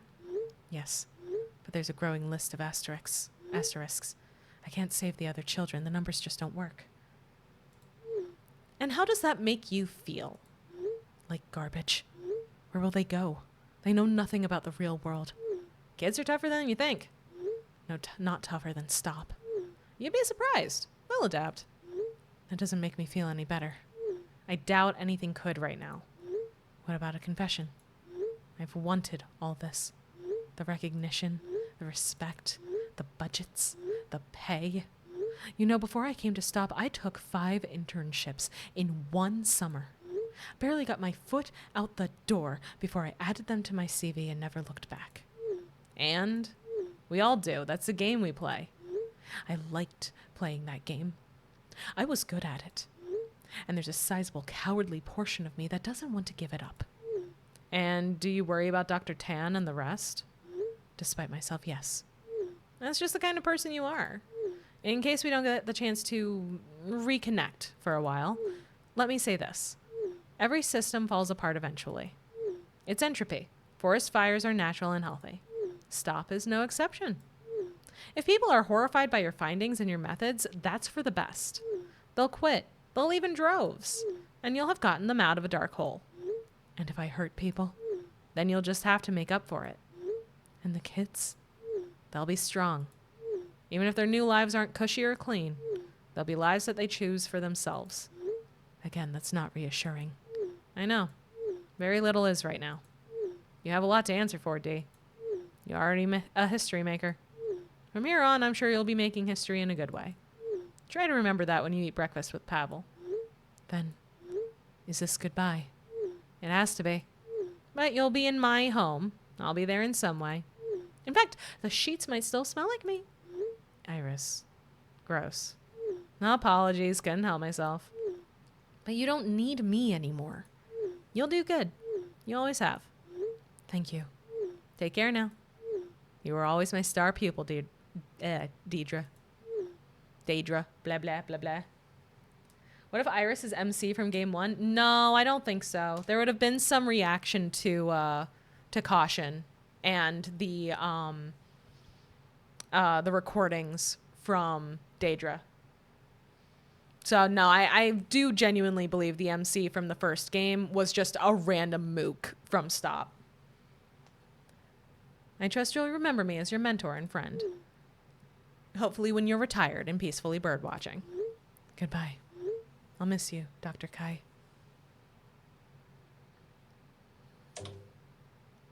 Here we go. What fresh emotional horror is waiting? Yeah.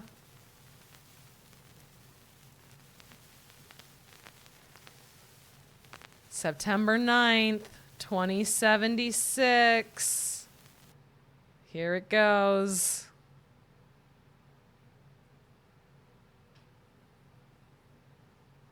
Hello, Pavel. Oh. Good afternoon, Dr. Daedra. Feeling all right? Me? I'd take a lot more than this to... It's okay. You can be honest. Did your graduate training not go well?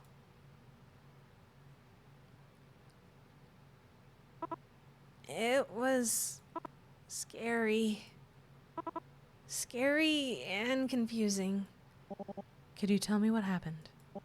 What the training was like?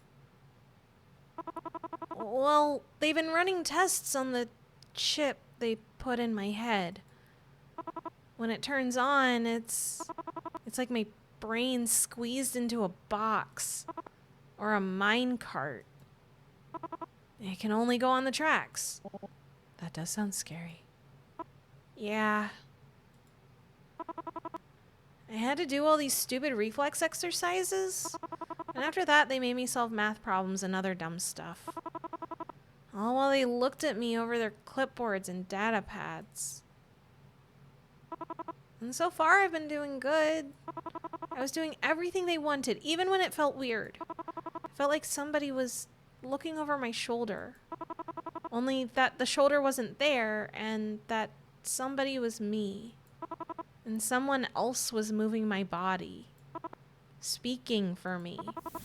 Like it wasn't my body anymore. I was just so scared. It was gross and strange and... Deep breaths, Pavel. And I just couldn't take it anymore.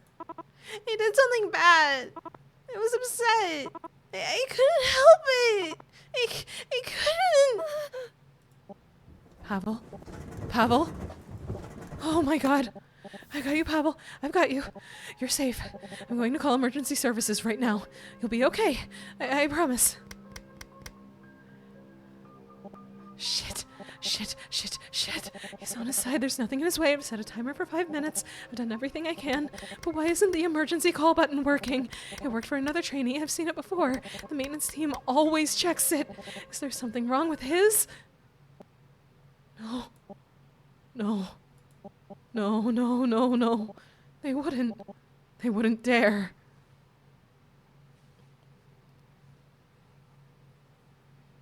This is where they kill her, huh?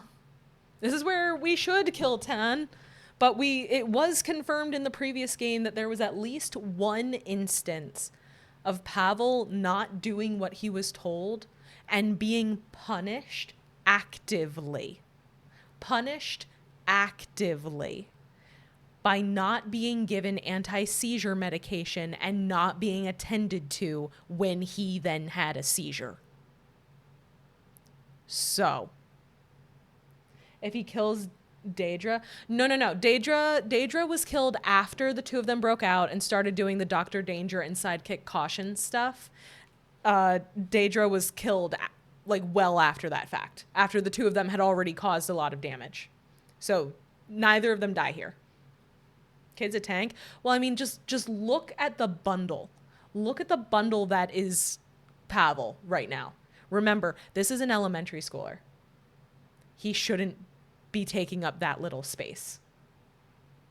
Kid his edge, leg loss and a seizure. We have leg loss. We have arm loss. We have eye loss. We have a chip implanted in his brain that forces him to no longer be neurodivergent whenever it's turned on. And we have seizures as a side effect of all of this. Dr. Daedra? Pavel? It's okay, Pavel. It's okay. I'm here. You had a seizure, but you're safe, and I've cleaned you up. It's okay. Why?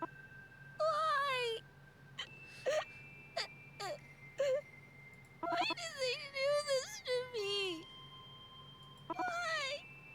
It hurts. They want to hurt me.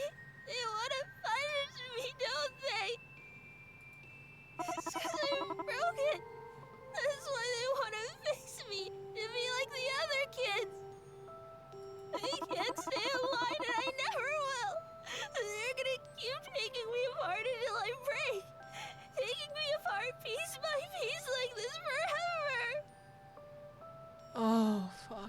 Mama, don't cry. If you do, I'm gonna. Dude, it's happening. It's just happening.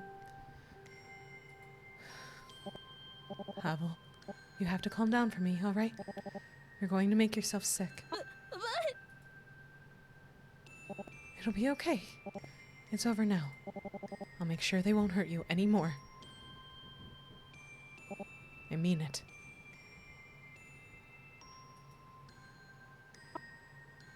Okay.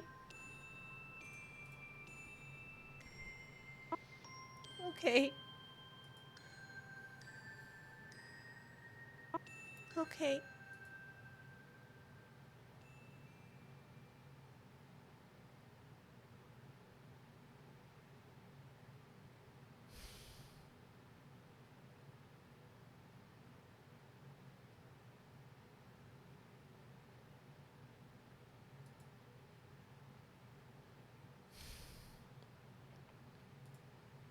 You really know how to pick them. If it helps, I am also taking damage. I give Pavel a glass of water to sip. His hands are shaking, so I hold the water for him. After that, I help him into bed, tuck him in, and wish him good night. Stroke the little amount of hair left on his head. Then, I close the door behind me and walk out of the room. The door behind me clicks shut. I don't have the words to describe what I just witnessed. But I don't need a 10-page paper to sum up what I feel. Disgust. Thank you for head pets, Cheese. I can't separate myself from this. My niece is Pavel's age. Yeah. Yeah. Oh, thank you for the hydrate. Thank you very much. Take a breather. Ugh. Disgust. They took away his medication. His medication. How in any world is that justifiable as a punishment? He could have died. Pavel gets hammered down because he sticks out, but any kid would do the same. If he's suffering like this, there's no doubt the other trainees are. I need to talk to Angie. Now. I can't believe she's overlooked this for so long. Before I leave for good, I need to look into her eyes and try to make her see. Oh. I click over to see how it's going and I see you crying. What happened? Teeny? Teeny, we just saw a elementary school aged child be actively tortured. We just watched a tiny little boy who had both of his legs amputated for no reason, who then had his arm amputated and his eye ripped out and a chip implanted in his brain. And when the chip activates, he has an out-of-body experience where he feels like his body is being puppeted around and someone else is talking for him. And then he didn't want to do the tests, so the doctors in charge of that didn't give him his anti-seizure medication and turned off his emergency call light and left him alone and unattended. The only reason someone was there to take care of him was because Dr. Destrange went in to check on him to make sure he was okay. Because it had been a bit since she'd been able to do that. And we had to watch this little boy sob and cry and ask why they were doing this to him. If it was because he was bad and because he was broken. A little elementary school-aged kid. I'm not okay. I'm not okay. They just got rid of enough hair to get to his brain. Yeah, no, it was a chop job. The whole fucking thing. The first time we see that his legs were removed, the bandages are bloody. They did not properly do this at all. Fuck, man, I'm going to commit various war crimes. I'm going to commit so many war crimes, and you know what? It's fine, because Stop clearly committed more than I ever could. Jesus Christ. Jesus Christ. But also, hi, Teeny. How's your stream going? Hi, Teeny. How's stream going? How's it going? Have fun with all that, I guess. It's going better than that. I'm honestly, the bar is in hell. I'm gonna pull a Chuckles, but at least I'd be justified. Same. I'm so excited for Daedra to just blow this whole place up and burn it to the ground. I saw Teeny and Maya live at the same time, and I regret my choice. Boy, that escalated quickly. I mean, that really got out of hand fast. Thank you, Ben. Oh, I'm not okay. I'm not okay at all. I'm not okay at all. We need to burn this place to the ground. We need to burn this place to the ground and send fucking everyone involved to The Hague. Have fun. I just want to check in. Yeah, have fun doing art, Teeny. Have fun doing art, Can I Teeny. offer you a nice egg in this trying time? Thank you for the offer, Shino. I do not think there are any number of eggs that could make this better. I'm confident we'll play part 3. Yes, when the third game comes out, 100% we are playing it. Absolutely. I find Angie at the bridge, gazing at the courtyard below.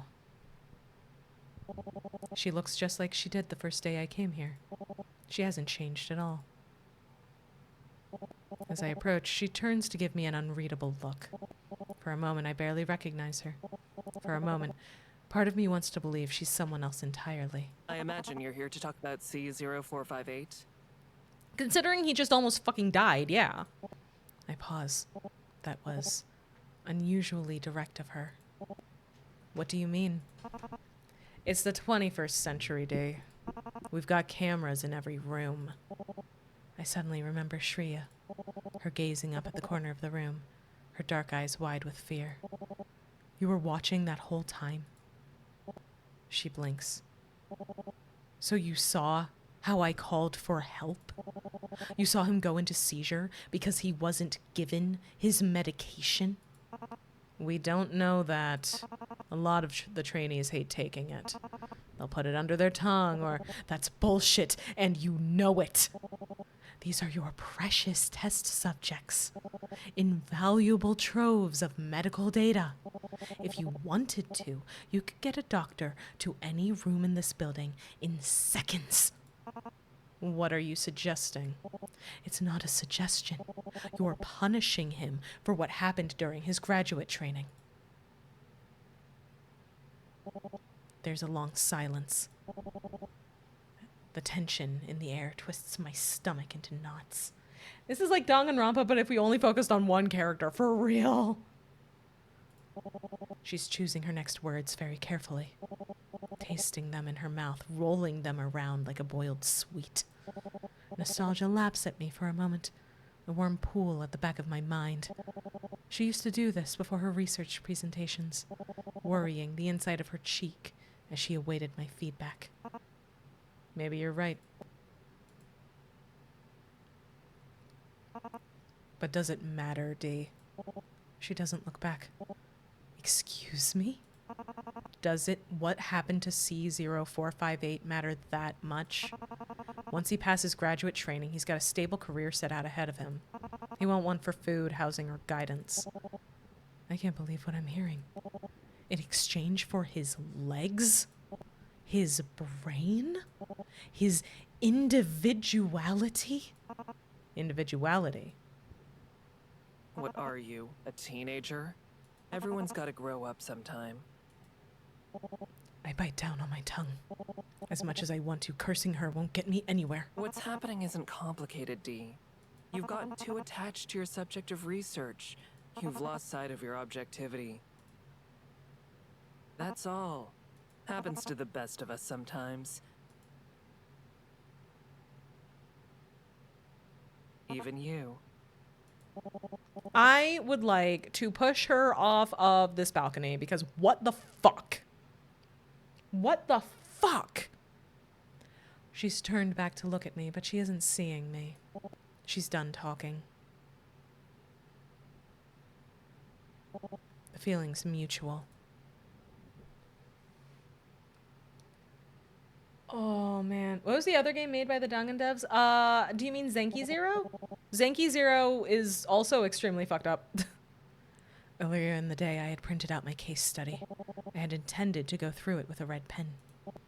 That night, I fed it to the shredder page by page. Months of work gone in moments. It was the best I'd felt in ages. October 1st. 1 month later.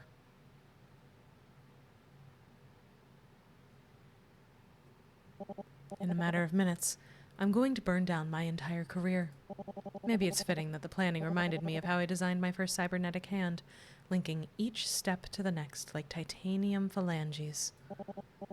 While I filed documents, I studied the blind spots in the security. I learned where patrols didn't visit often, and where security cameras didn't cover the whole room. I participated in fire drills to search for evacuation routes so that I could avoid them. Fighting back against the YTDI's electronic security was almost easier. Stopping rebels and terrorists back in STOP's heyday had given me a healthy perspective on tech security. DNA signatures, like the ones attached to our keycards, could be spoofed. And an electric lock was useless once you cut its power. As I went through every step, I expected someone to stop me. A guard who'd catch me leaving packages in a dark corner, or a lab tech who'd find the files I was taking out suspicious. But no one noticed. Even when I slipped into the security room to inject a virus into their systems, I told the staff I was doing an inspection. They looked the other way. Maybe they live hand-to-mouth lives. Maybe they hate the YTDI as much as I do and want to see it burn to the ground. Whatever the truth is, I'm not interested in psychoanalyzing lower-level staff. I have one job and I intend to see it through. Getting to Pavel will be simple. I'll enter his room through the small door in the back. No one will suspect me. They'll think I'm conducting another checkup. Just another inane interview to pad out my case study. Escaping will be a much more complicated task.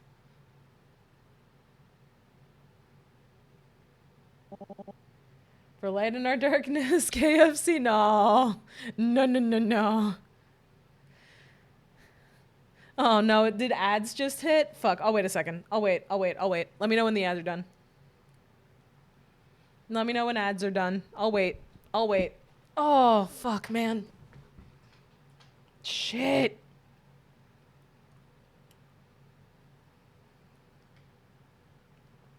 Oh, this is so gross. This is so gross. What the fuck, dude? What the hell? Ugh. I hate this. I hate this so much. I hate it a lot, actually. Itchy nose.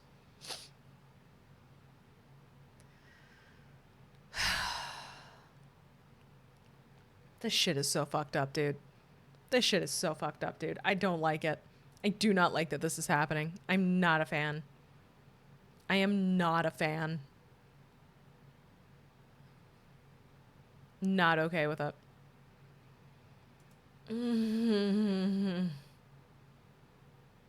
Fuck.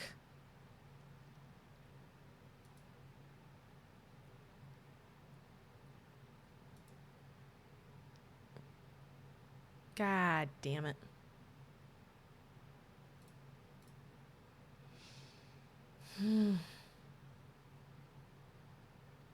I don't know why Twitch never tells me when ads are happening. I need to figure out what to do about that. I really do. I was hoping Daedra would have pushed Angie off the balcony. That's what I wanted to do. That is what I wanted to do. That is what I was hoping would work and be what happened. But no. No, we can't have that. We cannot have that. No, no, no. Ugh. I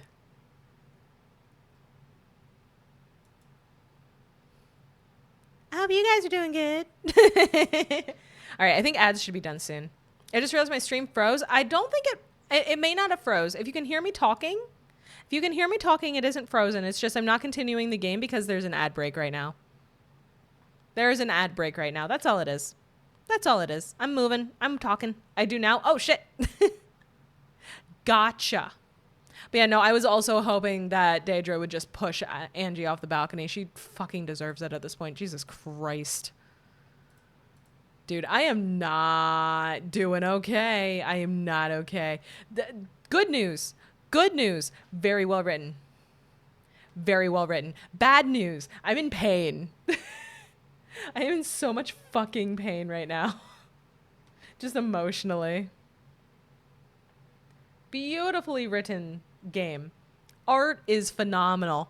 Unfortunately, the two are working in tandem to just completely obliterate my heart. I'm not doing good. This is not good. This is not a good time that we're having right now. It's really not. I'm hoping ads should be done soon. I think.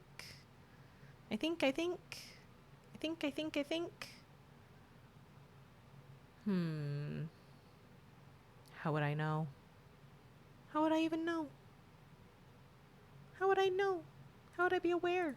These games are definitely a couple of those hidden gems on Steam. I agree. I'm so glad. I am so glad that I got to play these games. Like, holy shit. Like, holy shit, dude. How do I know if the ads are done? How do I know if the ads are done? Fuck.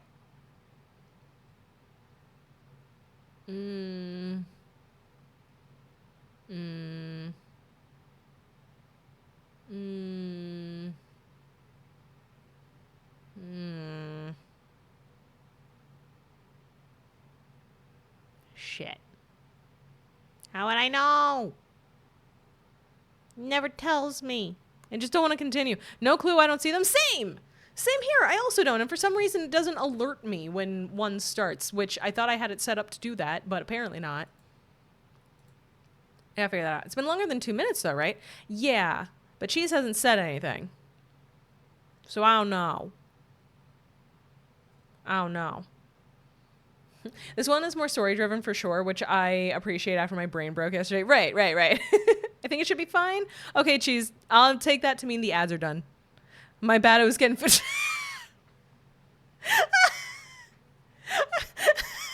Okay, gotcha.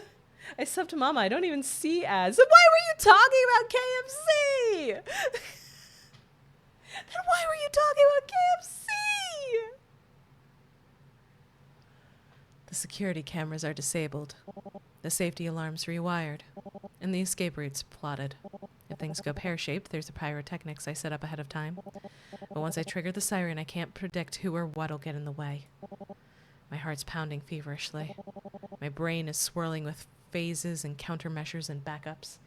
I assume she's got KFC? I guess. I hope it's tasty. I'm painfully aware of every step and every breath I take. Because once I open the dorm room door, there's no going back.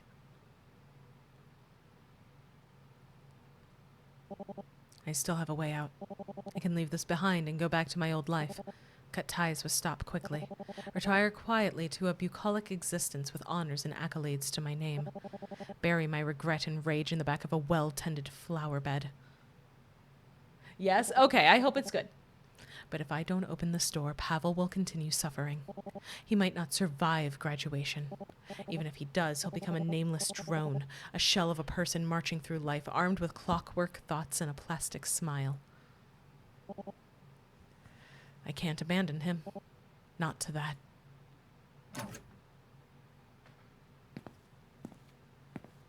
Is he not in the bed? Is he not in the bed? Is he not in the bed? Is he not in the bed? Where is our boy? Where is my son? Where is Pavel? Where is my sweet boy?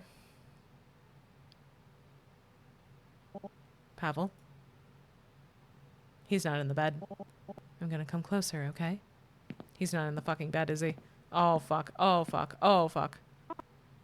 Oh, no, he is. He is. It just doesn't look like he is. Okay. I got fucking scared. Dr. Deter? Deidre? Even if I did get ads, I'd say "ga ads." Oh, yeah, no, good point.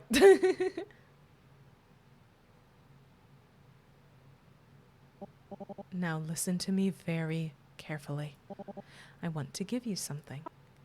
Oh.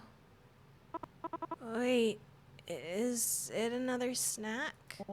It's better.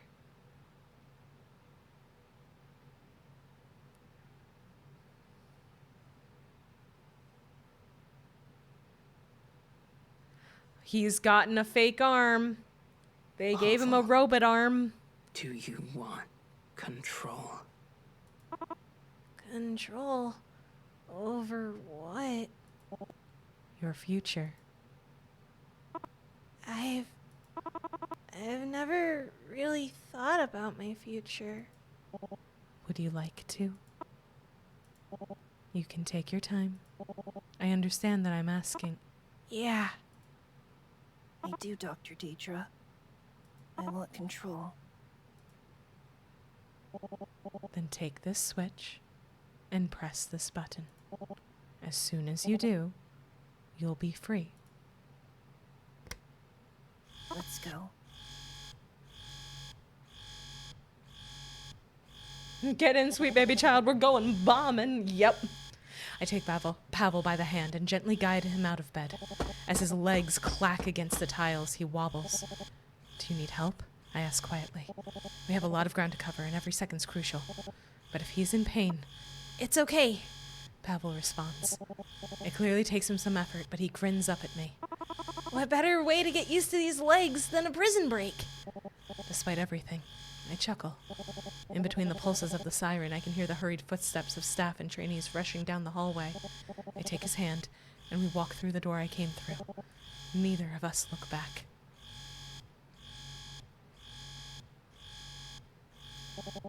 The black hall of the dormitory is empty. The alarm lights on the walls blink an angry red as confused personnel jog past us on their way to the emergency stairwell. We walk, at first. I try to keep my hammering heart under control as we round the hallway. We're still too visible. I can't help but imagine a security officer behind every door we pass. I squeeze Pavel's hand tighter, and he squeezes it back. His steps are shaky. They shouldn't be. Those idiots in processing couldn't even be bothered to calibrate the motors right. But he's stable, and in spite of everything he's been through, he's keeping pace with me. Then, I see it. An imposing door with a small blinking key reader beside it. An exit out of the dormitories. Past it, there lay the operating facilities and engineering. Beyond that, the shipping and receiving bay, and further still, the garage door. Our way out. Normally, this part of the facility would have been swarming with initiative personnel. But with the alarms I triggered, all of them should have evacuated to the opposite side of the building. I don't even swipe my card. The latch clicks open when I push it. Suddenly, my steps are faster, my heartbeat louder, and before I know it, I'm running. Pavel trips on the first step, and we nearly crash into each other before he corrects himself. But we run, hand in hand, past the operating rooms and the offices and the open security shutters until, without warning, Pavel's legs buckle. They crumple under him like wet paper, sending him sprawling. I fall to my knees beside him and struggle to pull him upright. What's happening? Pavel asks. I can't answer him. My eyes go to his legs. The lights are still on, the battery hasn't run out, but they're not responding to him. I can see him trying to move what's left of his legs, and the cybernetics just won't react. My eyes fall on the stop logo at his ankle. I look up at the shutter we just passed, and the security camera blinking on beside it. Shit! I breathe. Dr. Deidre? I almost want to laugh, even as my mounting panic threatens to overtake me. Anti-theft measures. They don't want anyone taking stop property outside the building. They locked this kid's leg like a fucking Aldi shopping cart. What the fuck? I can hear yelling echoing back down the hallway we came through, distant but growing louder. They know where we are. What should we do? Pavel asks, his voice wavering. Dr. Daedra, I don't want them to find— Sit still. Quickly, I move to detach his legs. I leave them on the ground, sweep him into my arms, and bolt. He clings to me, his fingernails digging into my back through my clothes. His left arm dangles out of my grasp. He's light, far lighter than he should be. As I run for the exit, I squeeze him as close to me as I can. A security shutter suddenly slams shut in front of me. I turn to pivot. More come down over every door in the hallway, falling into place as heavy as tombstones. Damn it! Damn it! I bite back a scream, try to focus on facts. Security's at my back. I can hear them getting closer. Combat boots on tile, heavy and hurried. With every second I sit here panicked and paralyzed, they stomp closer to us. I squeeze my eyes shut. I feel cold steel gun barrels at my back. Cuffs. Bindings. Straitjackets. Pavel ripped away from my arms, disposed of as defective goods or reprogrammed into an ideal product. I can't bear that thought. I reach into my lab coat, pull out a second switch, and press it. The explosions rip through the fall with a force unlike anything I've ever felt before. They tear through the shutter, blasting me with heat and smoke and debris that nicks my cheek. I run right into it as more and more explosions go off through the facility, my hidden bombs going off like exothermic dominoes. A burst of red and blinding heat sears my right side, probably scattering shrapnel. I push through the pain, running fast as I can. My ears ring.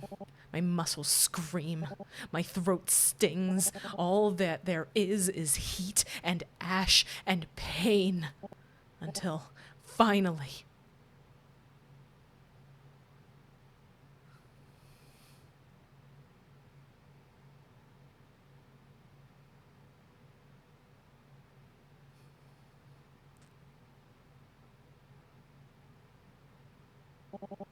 we reach the light.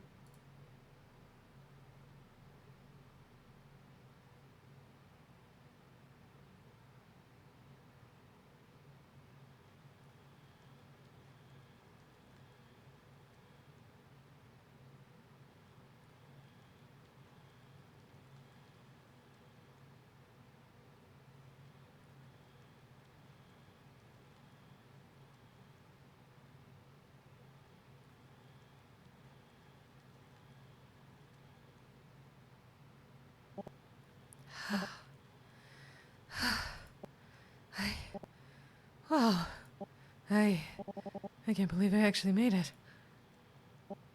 Pavel, I think we're... Pavel? Pavel. Oh, God. They didn't amputate his arm. They weren't the ones that took his arm. Shrapnel hit on the right. Oh my God, he lost his arm in the explosions. I thought they took his arm. Oh my God, no, I thought they took his arm. No, no, no, no, he lost it when they escaped. Oh God. Your arm, it's, oh. Pavel, please, speak to me.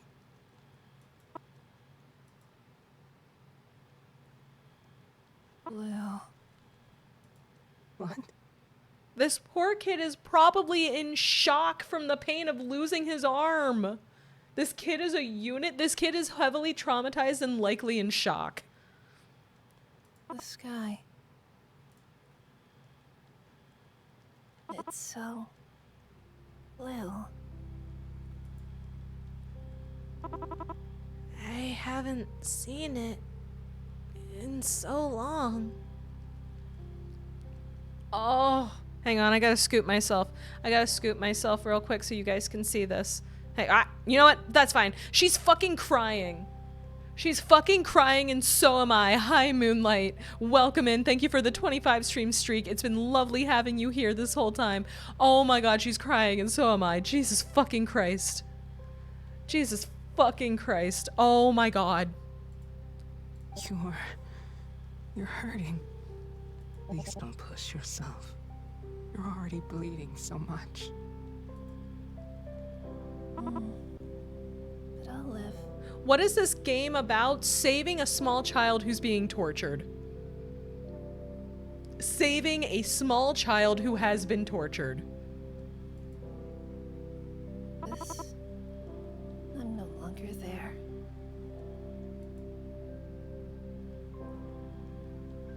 I'm free now, aren't I? Yes. Yes. You are. I am unfortunately dozing off, so good luck. Thank you for being here, Kage. I think we're at the end.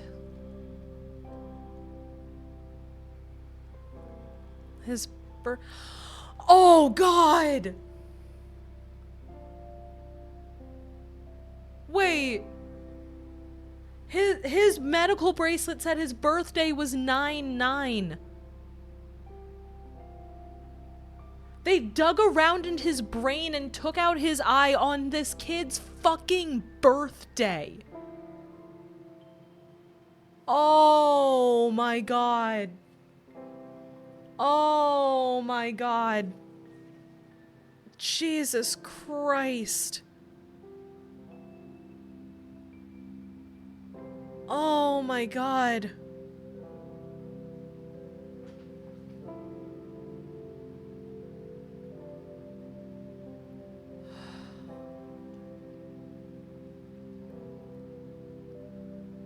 Holy shit.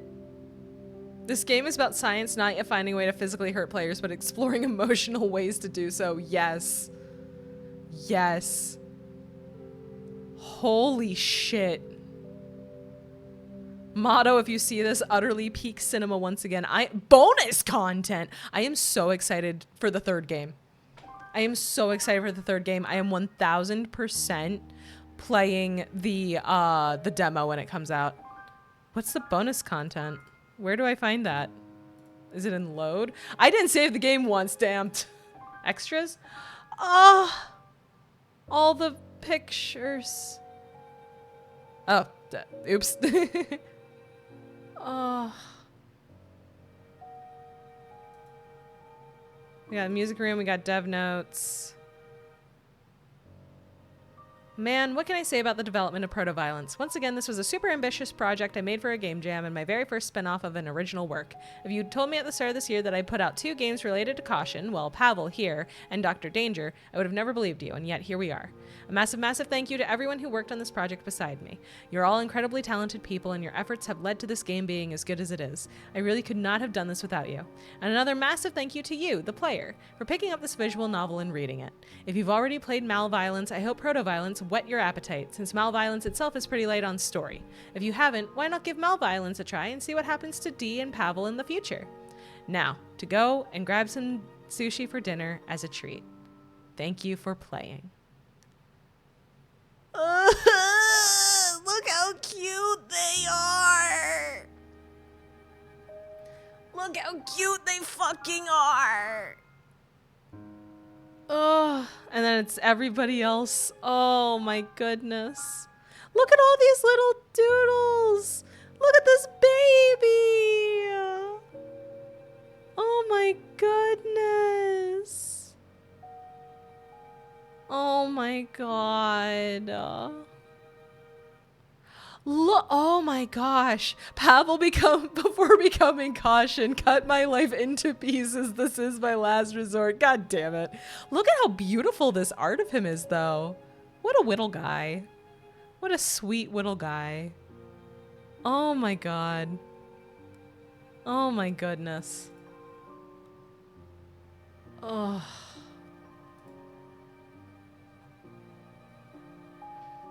Shit. Yeah, I think that's... Oh, man. Motto, don't miss, for real. The whole team did a phenomenal job. Such an amazing job with the series. I'm so excited for the third one. I am ready to be hurt again, and I will be.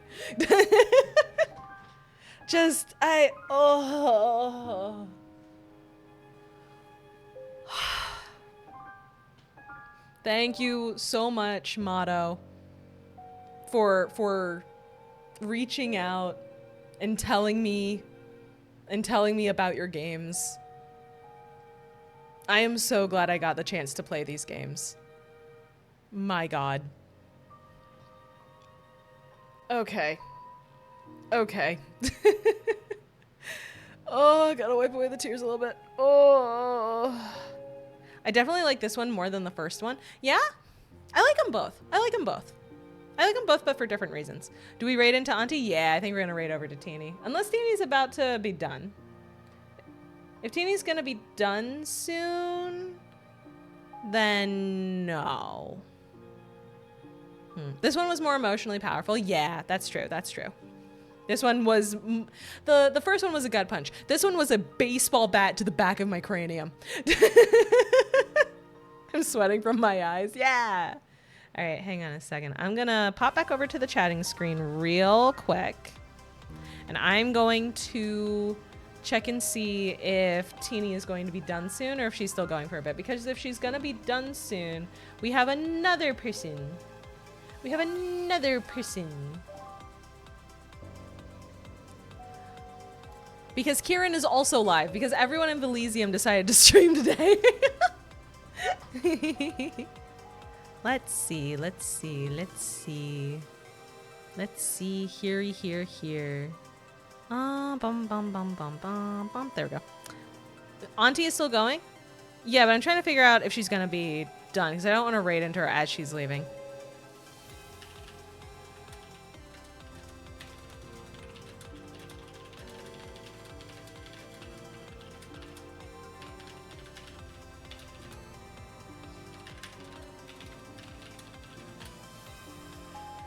Oh, man. Oh, man. God, that was so fucking good, dude. That was so fucking good, dude. It's a good thing I called off work or I would have missed this greatness. I'm glad you were able to be here, Cheese.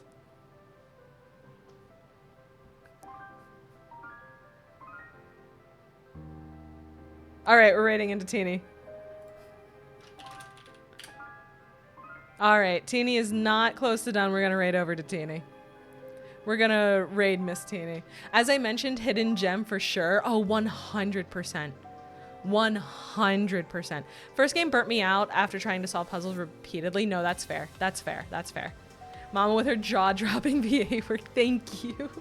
I do my best. I do my best. No, the VAs in both entries in the series were so fucking good. Holy shit, they did such a good job. That was insane. That was insane. That was so good. Oh, thank you for the head pats. Thank you very much for the head pats. All right, we're gonna raid over to Teeny Weenie. We're gonna raid over to Miss Teeny. And, oh, I have been uncheebied. I have been uncheebed. Hello. Thank you for the stretch. But if you close your eyes, just felt my spine click. Emotional damage, indeed. Indeed. All right. All right, I'm gonna get this raid started up. Start. There we go. Start button clicked. All right. I am going to be back here on Monday. The plan is that I will be back here on Monday. Schedule is going to be kind of light for stuff that I'm doing here specifically. Just because I got appointments. Like I said yesterday, I made all of my doctor's appointments and I scheduled them all for somewhere in the month of February. And one of them is on Thursday, so I won't be streaming that day because it's in the evening. But I will definitely be here on Monday. I will definitely be here on Monday. We'll definitely be doing something. It's gonna be a good time. Schedule will be out on Sunday as usual. But yeah, hope to see you guys then. Have a great night. HSR, don't know yet. We'll find out. We'll find out. I might not. We'll find out. For now though, it is time to raid. It is time for me to go cry into a pillow and be very upset about poor little Pavel. Even though he tormented me and tried to shoot me all of last game. Fair. All right, bye everybody. Bye.